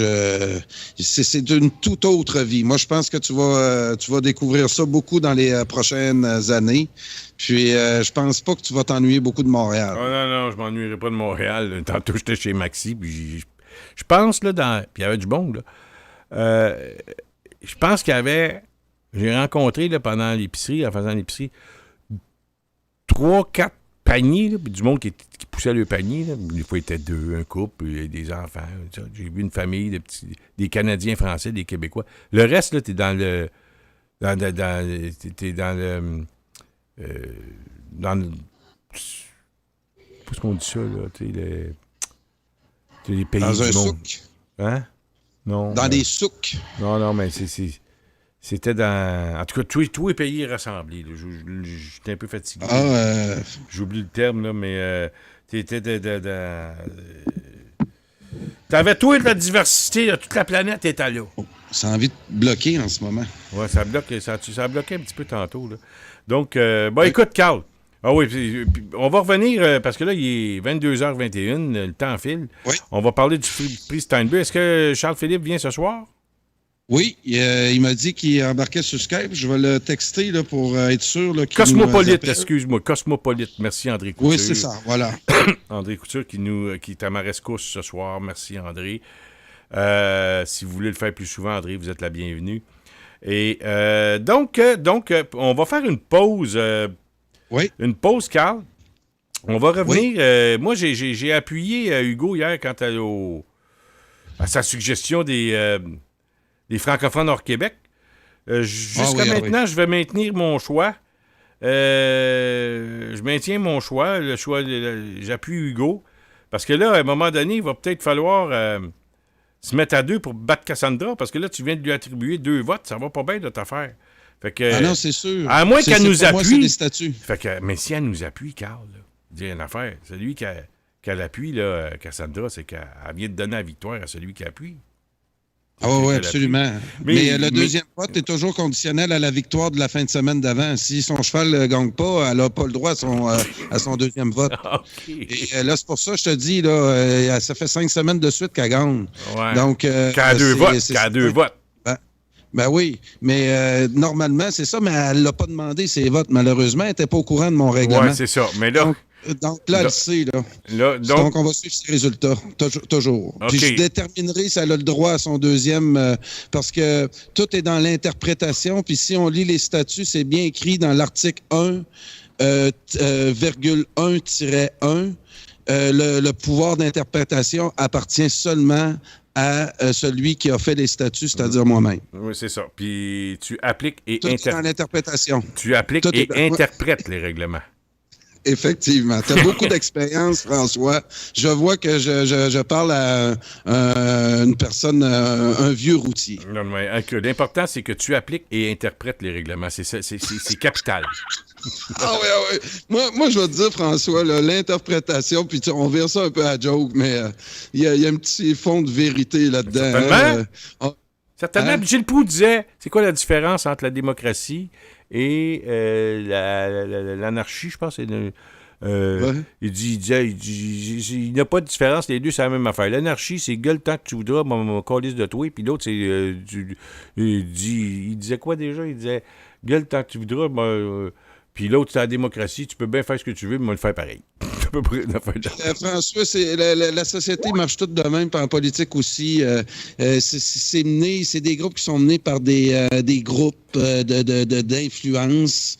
Puis quand t'es pas assez influent, ben t'es dans les estrades puis tu regardes. C'est ça. Puis Hugo Girard nous dit, avec ses 2 votes, c'est toujours Cassandra qui va décider du vainqueur en fin de compte. Mais non, Hugo, t'as pas compris. T'as pas compris, c'est Carl qui applique et interprète les règlements. Il peut lui retirer son deuxième vote en tout temps. Mais... Hey, François, il est-tu en train de chialer, là? Moi, je parle plus parce que moi, j'applique pas. Moi, je ne parlerai pas de mes compétiteurs parce que tu sais, en appliquant et en interprétant les règlements, tu peux me la fermer à moi aussi de temps en temps. Ça fait que je vais vous tenir tranquille pour le prix Steinberg. Donc, Monsieur Girard, j'aimerais voir sur le clavardage quelques phrases un petit peu plus conciliantes. Parce que c'est très, très... le pouvoir d'interprétation pourrait être très, très... je peux t'enlever ton vote, Hugo. Fait que il te reste 15 minutes pour faire le gentil, parce que c'est la démocratie. Alors, la démocratie on directe. prend une petite pause le temps qu'on va se connecter à Charles, puis on revient dans 2-3 minutes. Excellent.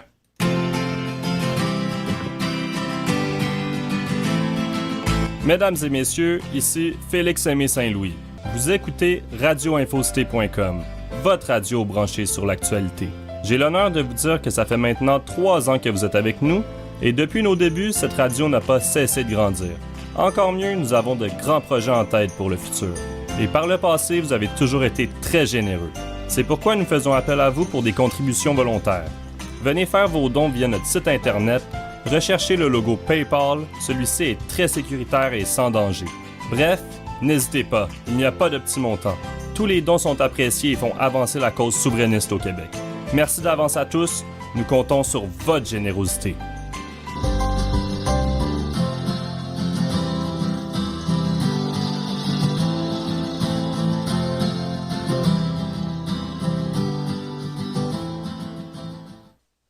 Bonjour, je m'appelle France. Je voudrais vous parler de la protection de la forêt boréale. 15% qui n'a pas encore été touché.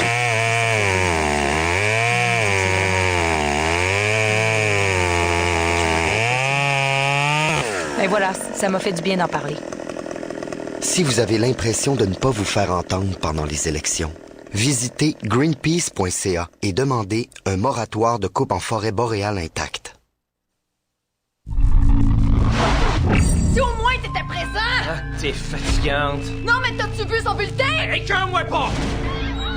Hey, donne-moi ton cash! Ouais, ça presse! T'es sourd? Quoi? Comment ça, ton condo, il a pété? Tu te rends compte? Qu'est-ce qu'il va faire? S'il y a quelque chose qui va pas et que t'as besoin d'en parler, attends pas. Appelle Jeunesse, j'écoute. Il y a quelqu'un pour t'écouter 24 heures sur 24, puis c'est confidentiel. 1-800-668-6868. Ça reste entre nous. Merci, madame, et bonne fin de journée. Moi, je travaille en français. Dans mon dépannage, je travaille en français. Au Québec, on travaille en français. Un message d'impératif français. On va regarder au show. Moi, je travaille en français. Merci, Martine. Au bureau, je travaille en français. Au Québec, on travaille en français. Un message d'impératif français. Avis de non-responsabilité. Les prévisions et opinions émises sur radioinfocité.com par les présentateurs, animateurs et auteurs reflètent celles de ces derniers et leur contenu n'est pas nécessairement endossé et ne doit pas être interprété comme étant les opinions de la direction de radioinfocité.com.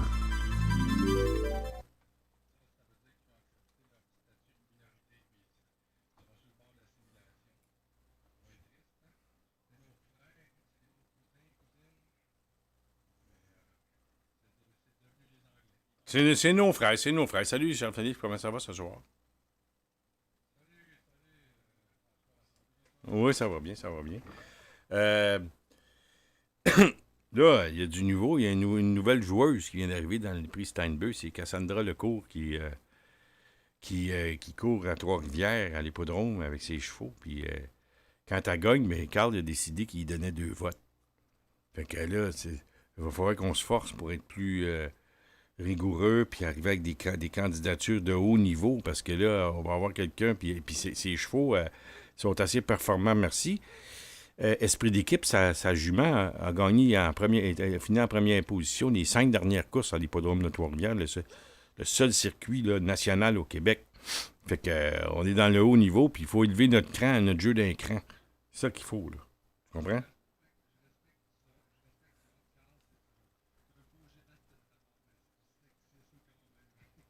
Sexiste à l'envers. Oui, mais Charles-Philippe. Ouais.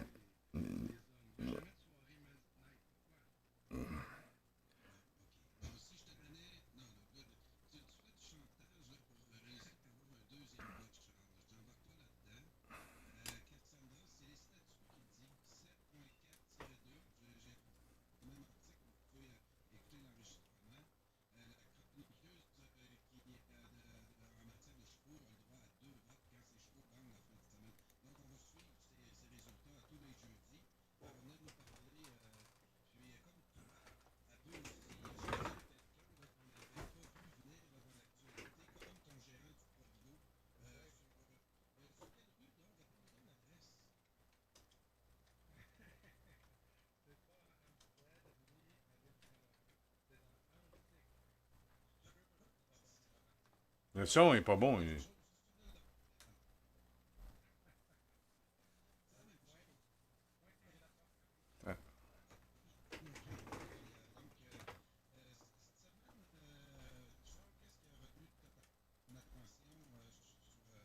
Les phrases les plus stupides et célèbres là, que tu as vu passer dans l'actualité.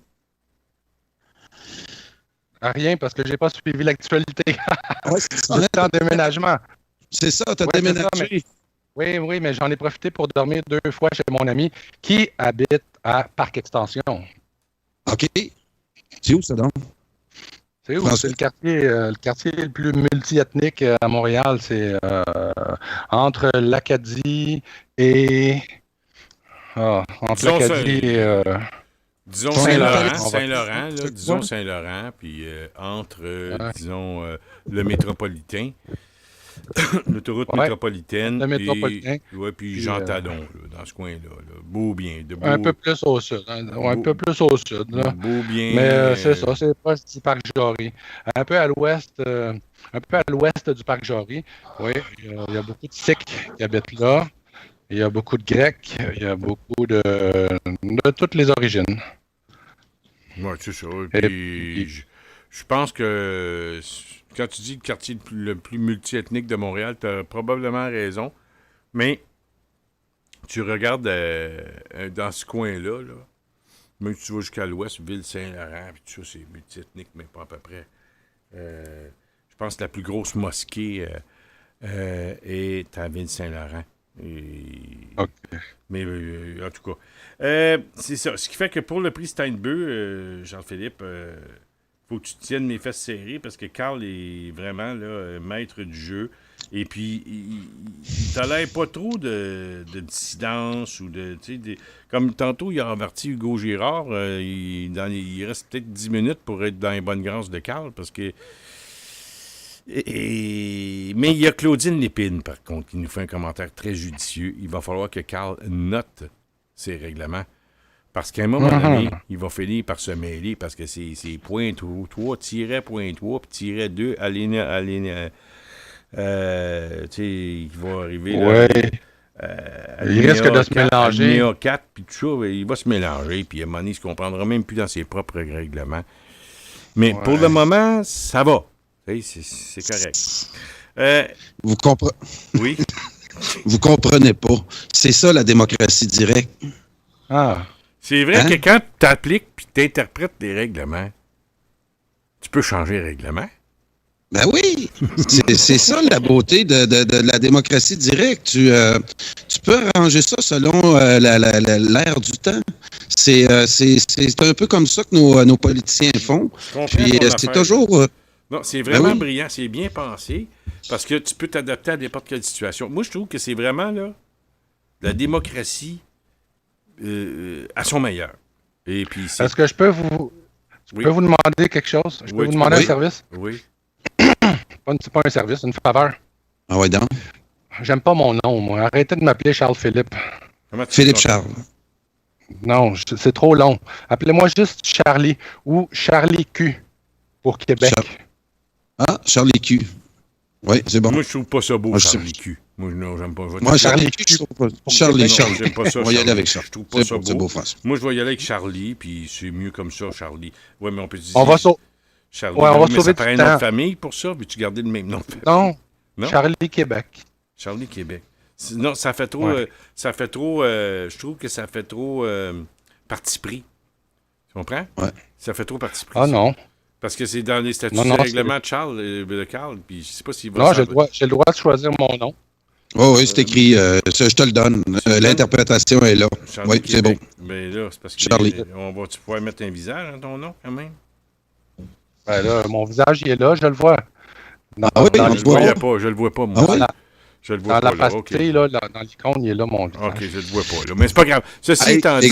Oui, ceci étant dit... Moi, là, je veux vous lire de quoi là, qui m'a inspiré dans les prix Steinbeu, parce que les prix Steinbeu récompensent la stupidité, mais en même temps, dans les feuillages, parfois, peut jaillir des fleurs. Et c'est un article que j'ai partagé qui, encore une fois, est d'une chroniqueuse au Journal de Montréal et de Québec, que j'ai souvent parlé avec Jean-Marc à son émission le dimanche. Attends, je vais essayer de... C'est pas Mme Kemner? Oui. Karina, Kemner. Non, excuse, c'est ça. Karina Marceau, mais je pensais que... 2 petites secondes. C'est Karina Marceau. Oh, Karina Marceau. Excusez-moi, mais oui, je pensais que c'était Mme Kemner qui avait écrit ça. Mais c'est le témoignage d'une Sénégalaise qui venait de... qui a fait une entrevue avec, puis qui est venue visiter au Québec. Puis la madame était toujours restée à Gatineau. Elle n'avait pas trop fait le tour du Québec. Puis la journaliste, Mme Karina Marceau, et cette dame-là, d'origine sénégalaise, ont eu un entretien fort élogieux à l'endroit des Québécois. Cette dame-là, là, elle affirme, puis moi aussi, je suis très d'accord avec ce qu'elle dit, c'est qu'elle ne sait jamais... au Québec, j'ai oublié que j'étais noir. Et nous autres, encore une fois, je me répète des fois, là, mais c'est souvent par rapport à la chanson de Daniel Boucher qui dit « Les faiseurs de rire sont toujours venus chez nous ». Et pour moi... l'immigration, on l'a accepté, on nous a compté, on nous a manipulé beaucoup avec ça. Le concept de nouveaux arrivants depuis le référendum, puis depuis le règne libéral multiculturaliste, on a vécu un malaise avec ça. Et aujourd'hui, on veut sortir de cette dynamique-là qui essaie de faire de nous des gens racistes et xénophobes. Parce qu'au Québec, c'est pas naturel. Puis, merci, j'en lirai pas des... je pense que plusieurs auditeurs l'ont lu. Et au Québec, j'ai oublié que j'étais noir. Ça m'a réchauffé le cœur. La journaliste a dit ça. Oui, effectivement, des Boucard Diouf, des Robert Charles. Tous ceux, là, les nouveaux arrivants, là, comme Boucard Diouf, qui nous rassurent dans nos perceptions de l'actualité, ça les rend... on est prêt à leur donner notre pays, notre âme. C'est ça, Charles. J'aimerais ça devoir réagir un peu là-dessus aussi. Ah, c'est tellement vrai, Colin Debin.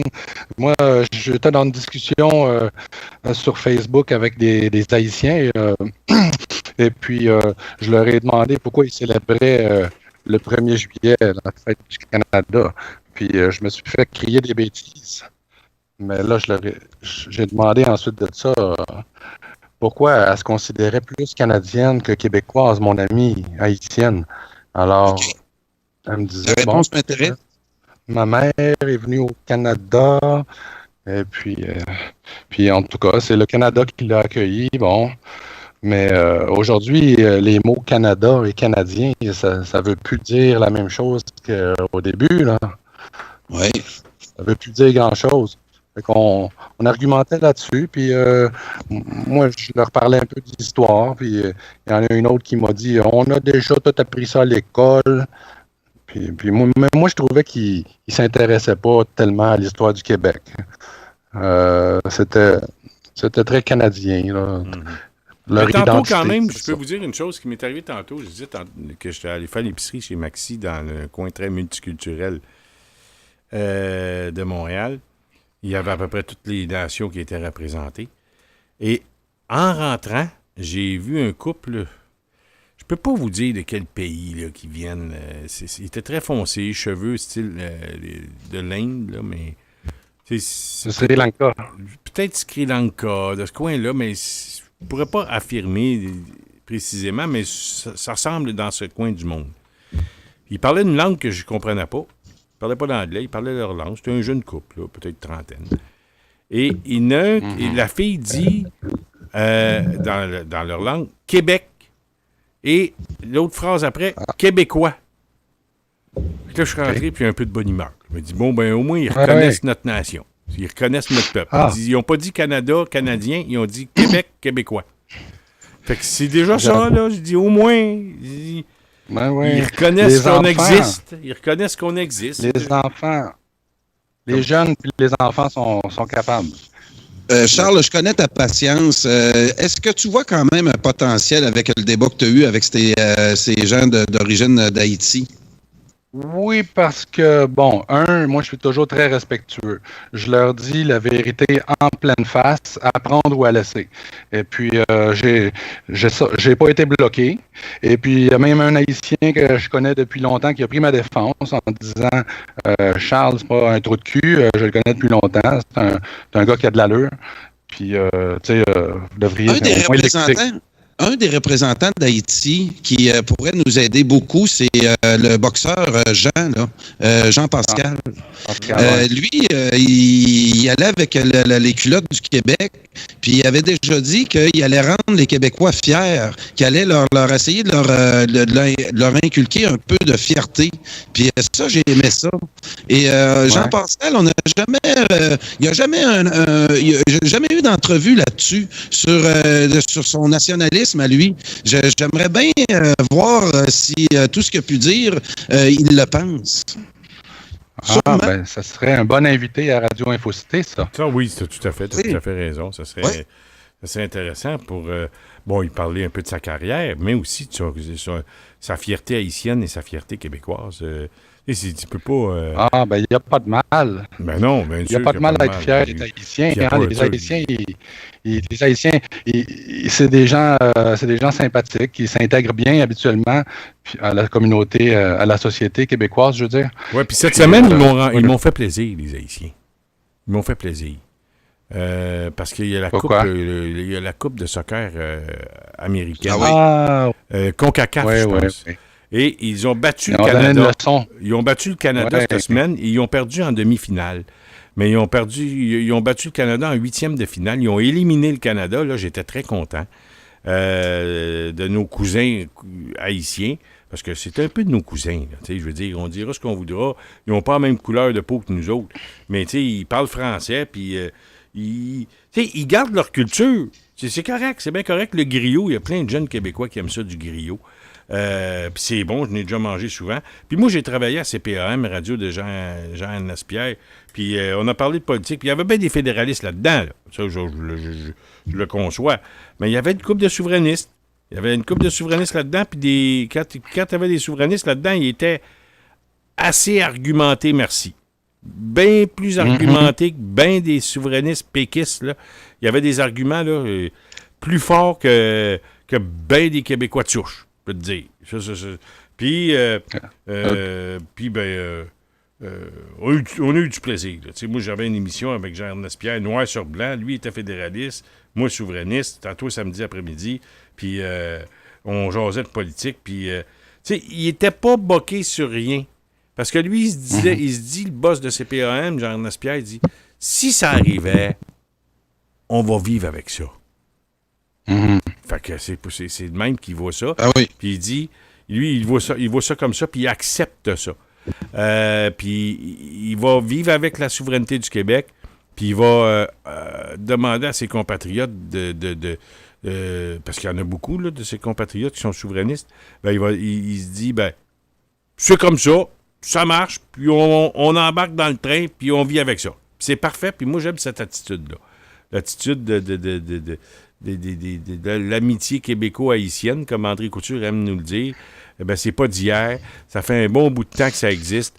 Et ça fait depuis peut-être 40 ans. Et puis, il faut toujours quand même, comme un jardin, cultiver cette amitié et faire en sorte que ça porte fruit. Et je pense qu'avec les Haïtiens, les Latinos aussi, hein, les Latinos sont très, très, très parlables. Si on parle du prix Steinberg cette semaine, des Franco-Ontariens qui appuient la Commission scolaire anglaise de Montréal, qui est-ce qui représente la Commission anglaise de Montréal? C'est beaucoup de Grecs, d'Italiens. Et puis ça, eux ont choisi le camp des Anglais. Tandis que les Haïtiens, les Latinos, ont choisi le camp des Québécois de souche. Et puis, à un moment donné, quand tu te greffes à l'arbre, il peut y avoir des fruits qui arrivent.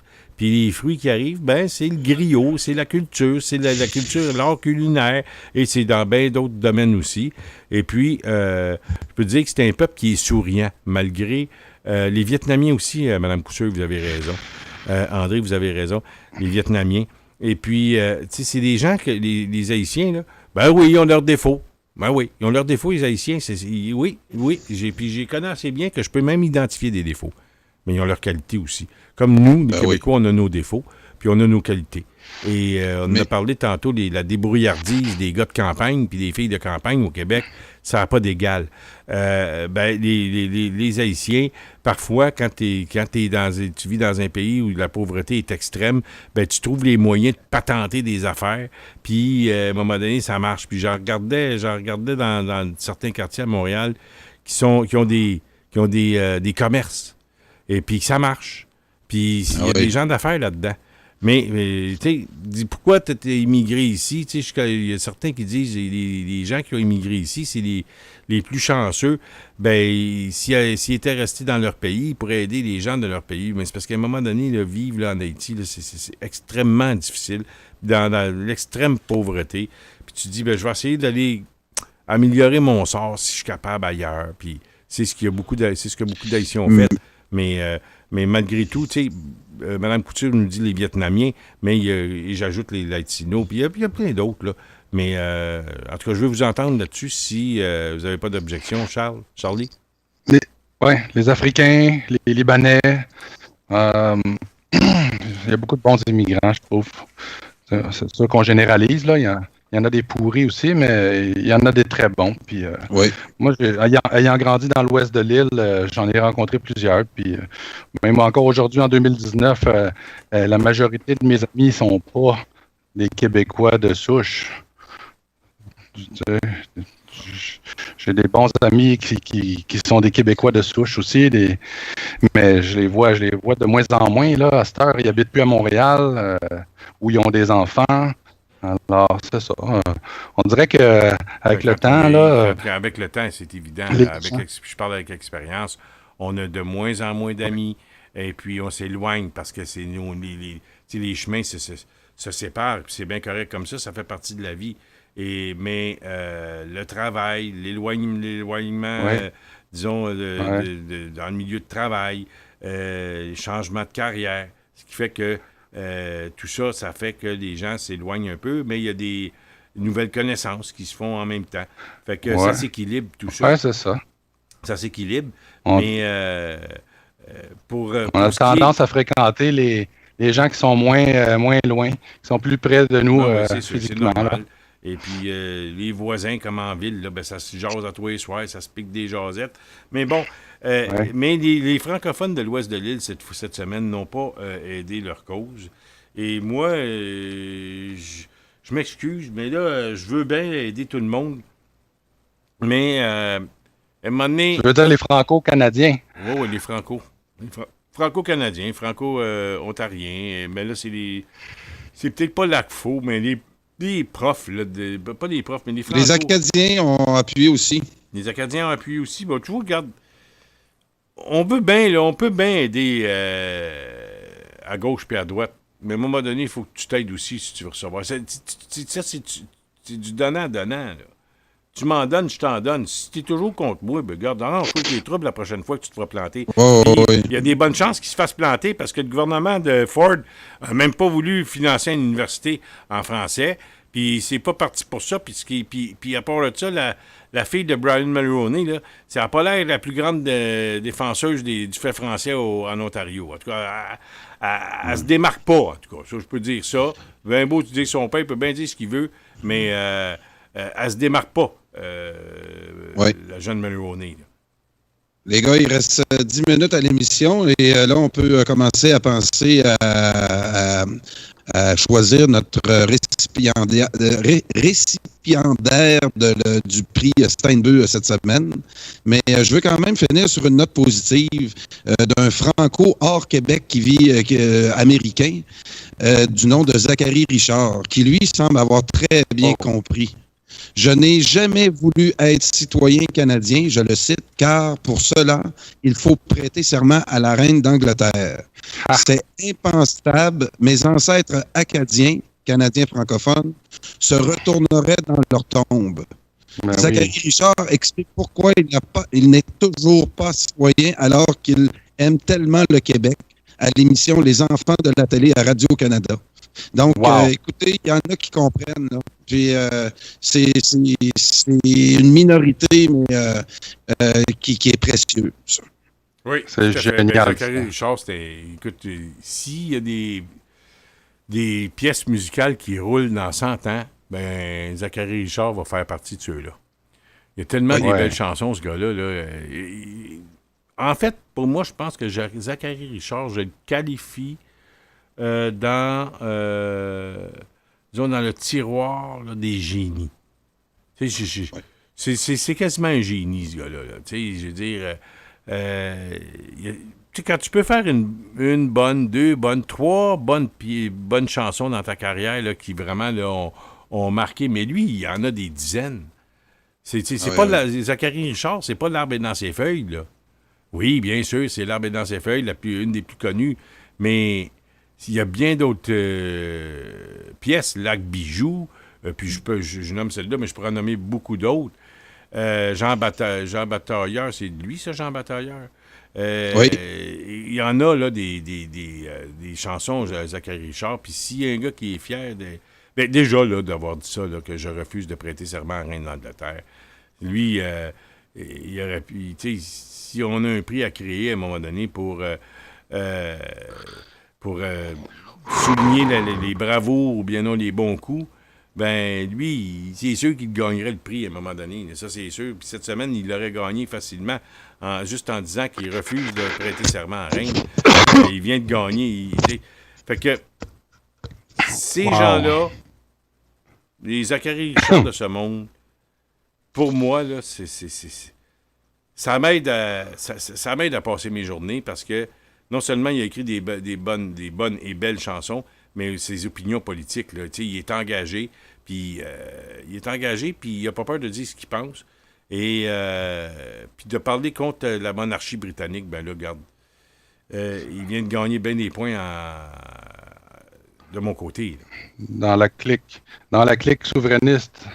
Oui, mais tu sais, fierté de nation, là, fierté de tu sais, c'est à un moment donné, si on ne protège pas notre culture, faut pas penser que les autres vont le faire là, à notre place. Là. Non. Ça fait que... Puis Zachary Richard, c'est un des défenseurs de la francophonie, puis des chansons à message, hein, parce qu'il y a des messages dans ces chansons. Et puis moi, tu sais, il y a une pièce qui est restée là qui est là depuis fort longtemps. C'est la chanson, là... Jean Batailleur. Non, c'est pas Zachary Richard, c'est tu sais, la fille qui rejoint son homme là, à la fin de sa vie là, dans la déportation des Acadiens. Travailler, c'est trop dur? Non, c'est pas Zachary Richard, c'est Évangeline. La chanson Évangeline qui a traversé le temps. Et c'est Zachary Richard, il va y en avoir des pièces musicales qui vont traverser le temps. Fait que moi, c'est un de mes meilleurs. S'il y a un spectacle que je me déplace, s'il faut que je me déplace pour un spectacle, ben, puis il n'y a pas à dire, je me déplace pas souvent, là, parce que quand je suis très, je dirais, sélectif dans mes déplacements, ben, Zachary Richard, lui, par contre, s'il vient dans le coin, c'est sûr et certain que je vais le voir. Puis, c'est ce genre d'artiste-là. Quand il faut que je me déplace, je peux en compter sur le bout de mes doigts. Fait que ceci étant dit, il est 22 Là, il est minuit moins une, les gars. Charles, j'aimerais connaître à qui tu donnes ton vote cette semaine. Puis, selon les statuts, tu as une minute pour expliquer. Je ne sais pas, Jean-Marc. Jean-Marc? Oui. Qu'est-ce qu'il y a? Moi, que j'ai pas suivi trop l'actualité dernièrement parce que je déménageais. Mais quand même, je me suis je me suis impliqué pour la fête du Canada à ma façon. J'ai envoyé des photos à Jean-Marc, puis je sais pas s'il pourrait vous les montrer. On a-tu le temps? Oui, on a le temps. Il reste 6 minutes, puis j'ai besoin d'à peu près 2 minutes pour remettre le prix. Tu as 4 minutes. Ouais. Ben, je vous laisse choisir le récipiendaire. Le récipiendaire, OK. Je trouve que c'est honnête. C'est tellement honnête là, que tu vas avoir le droit à 2 votes la semaine prochaine. Ah, ben là, c'est gentil. Ça veut dire que Cassandra 2 votes, moi, Charlie 2 votes. Moi, je suis bien de pas jouer la semaine prochaine. Moi, je joue pas la semaine prochaine. Moi, je joue pas. François, tu comprends-tu que tu es en train de te faire mettre de côté? Là? J'espère que tu comprends le message. Moi, je pense que je joue plus. Puis Hugo Girard, il jouera plus. Fais pas baboune. Ah non, non, non. Mais je veux jouer, mais à un moment donné, je veux jouer égal, là. Tu sais, c'est pas juste. Tu sais, c'est comme dans la publicité de Jean Coutu. Les petits... Oui, vas-y. Dans la publicité de Jean Coutu, Carl, là. T'en souviens-tu, il y a une année ou deux, là, il y avait un paquet de petits gars dans la neige, là, puis qui voulaient jouer au hockey, puis ils se séparaient, les joueurs. Puis l'un, il dit, moi, je prends Jacques. L'autre, il dit, je prends Rénal. L'autre, je prends Alex. Il dit, moi... Puis lui, comment tu t'appelles? Il dit, moi, je m'appelle Jean Coutu. Fait que les autres petits gars, ils disent, ben, c'est pas juste ça, tu ben trop fort, j'appelle Jean Coutu. Fait que là, moi, non, mais je suis d'accord. Bien, mais il va falloir que moi et Hugo, on s'entende pour vous égaliser, là. Puis à part de ça... Moi, je récompense les bonnes attitudes. Moi, je pense que Hugo puis François, ce soir, là, vous avez vraiment une mauvaise attitude. Puis, c'est pour ça que Charles donne un bon exemple en ce moment. Il fait preuve d'un réalisme. Il dit qu'il n'est pas apte à voter en ce moment. Il n'a pas suivi l'actualité. Donc, est-ce que tu nous enlèves notre suggestion à Hugo et moi cette semaine? C'est bien ça que je comprends? Non, mais vous jouez dangereusement en ce moment. Mm-hmm. Mais étant un grand démocrate, je vais permettre de faire vos deux votes quand même, François. Donc, Hugo a un vote. François a un vote, c'est les Franco-Ontariens qui se sont mêlés des écoles anglaises ici. Oh! Alors, on fait la faute. Alors, c'était le 1er juillet. C'est ma façon à moi de célébrer la fête du Canada en passant au bureau de ma députée du Parti libéral du Québec, Marie Montpetit, sur la rue Fleury. J'ai déposé ça. Il s'agit d'une planche de bois avec un siège de bol de toilette identifié au logo du Parti libéral. T'es allé porter ça. On peut mettre sa tête dedans si on veut. T'es allé porter ça. C'est bon. Oui, j'ai mis ça sur des échasses, là, des supports en bois, là, devant son bureau. Puis il y avait des gens sur la terrasse de l'autre côté. T'as photographié ça? Bien sûr. Oui, je l'ai la photo, moi, ici. Là, on doit être aveugle de la voir, François. On la voit? Oui, on la voit-tu sur YouTube? Moi, je la vois pas en ce moment sur YouTube. En attendant, il reste quelques secondes, là, Hugo et Girard, une très bonne suggestion. Je ne sais pas si tu as vu, Carl, mais excellente suggestion. T'as vu? Non, c'est quoi? Ben, il veut te baptiser. Il veut te baptiser. Ah là, ça, c'est pas fin, là. Non, mais je pense que ça mérite quand même... il veut te baptiser. Il veut te nommer le grand maître. Non, c'est pas ça qui est écrit. Tu essaies de m'induire en erreur. Je veux donner la mention grand maître à Carl. Je veux leur donner une mention à grand maître. Grand traître. Ah, traître. Ah. Mais moi, je te donnerais grand maître. Oui. Tu fais-tu l'émission du travail à la chaîne? Oui. Bon, ben c'est ça. Le Manitou. Qu'est-ce qui se passe? On devrait jouer à un moment donné. On devrait jouer au travail à la chaîne. Oui. Ça, Charles, t'es trop jeune. Toi, tu connais pas ça, travail à la chaîne? Non. Non, hein? C'est très facile. C'est qu'il faut que tu commences une phrase avec le dernier mot que je viens de prononcer. Je fais une phrase, puis tu es obligé de commencer ta prochaine phrase avec le dernier mot de ma phrase. Hey, les gars, il faut que je vous laisse parce qu'ici, à Isatis Sport, là, on m'a dit que j'avais le droit jusqu'à 11h. Donc, on va remettre le prix Steinbeu. Cette semaine... Alors, je vais faire le décompte des votes. Alors, Hugo, malgré son indiscipline, je lui accorde son vote. C'est les Franco-Ontariens. Alors, c'est 1-0 pour les Franco-Ontariens. Ensuite, François, toi, ton vote, c'est-tu toujours les Franco-Ontariens? Je suis un homme fidèle et je garde les Franco-Ontariens. Alors, c'est 2-0. Alors, je vais procéder à une clause spéciale ce soir parce que je pense que votre vote, il est quand même... c'est quand même un bon sujet, mais il faut quand même comprendre que les Franco-Ontariens ont à vivre dans une majorité anglaise et d'appuyer, puis c'est peut-être, vous comprenez mal le contexte des Franco-Ontariens. Bien sûr. qui doivent vivre des pressions, puis ils voudraient peut-être attirer la bonne grâce de leur bourreau. Hugo, je pense que je vais fermer l'émission tout de suite. Je pense que je vais fermer tant qu'à voir la décision.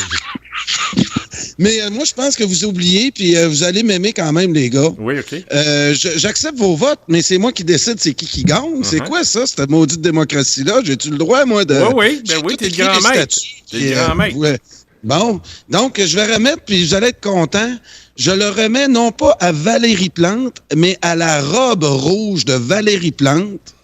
Moi, je demande que cette robe-là soit exposée dans le parvis de l'hôtel de ville. Elle m'a rendu. Moi, j'ai une idée pour toi, Carl. Oui, c'est la on va aller acheter un mannequin là, de femme, là. Puis on va acheter une robe rouge. Puis on va demander à Jean-François Racine qu'il aille la porter à période de questions. Ah, écoute, c'était frappant, sa robe, là. Vraiment, là, je sais pas... Non, mais c'était moulant, c'était parfait. J'aurais voulu voir ce qu'elle avait d'un pied, par contre. Non, mais comment tu trouves l'idée d'acheter un mannequin puis de mettre une robe moulante puis aller la porter, puis Jean-François, il l'a porté? Hey, là, il fait tous les médias. Il fait tous les médias. Je te le dis, là, il est fait tout. Ouais, il faut dire une robe bleue. On dit, on te l'a pas vu porter à la Saint-Jean-Baptiste. On pourrait-tu en avoir une bleue? Oui, l'année prochaine. Oui, non, on met une robe bleue. Ouais, puis Jean-François va aller porter. Qu'est-ce que t'en penses? Ah, il y a de quoi en faire avec ça, parce que moi, vous avez oublié, les gars, en votant, que c'était la fête du Canada le premier. Ben oui. Il y en a qui ont été...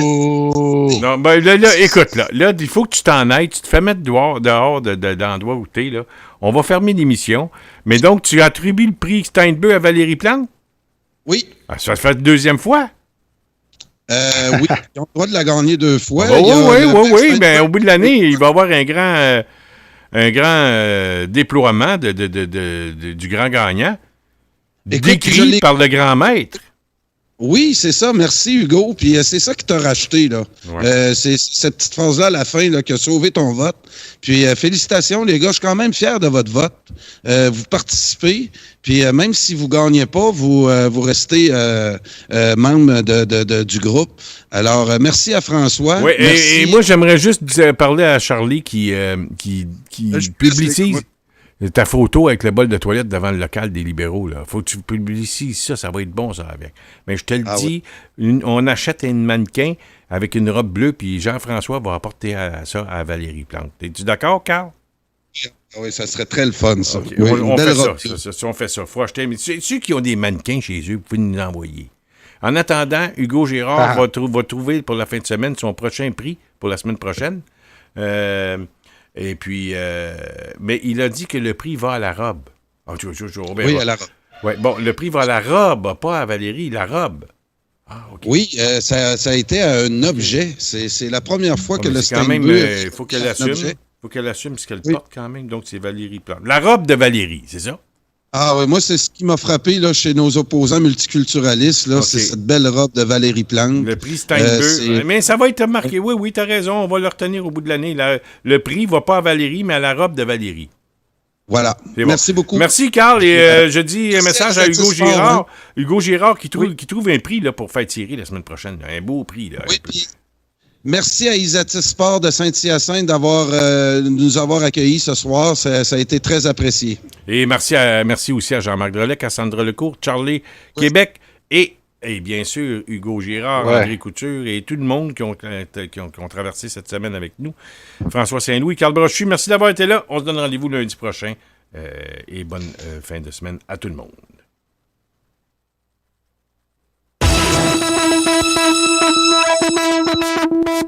C'était le Journal du Soir, au micro de radioinfocité.com. Pour tout commentaire, nous vous invitons à nous écrire info@radioinfocité.com.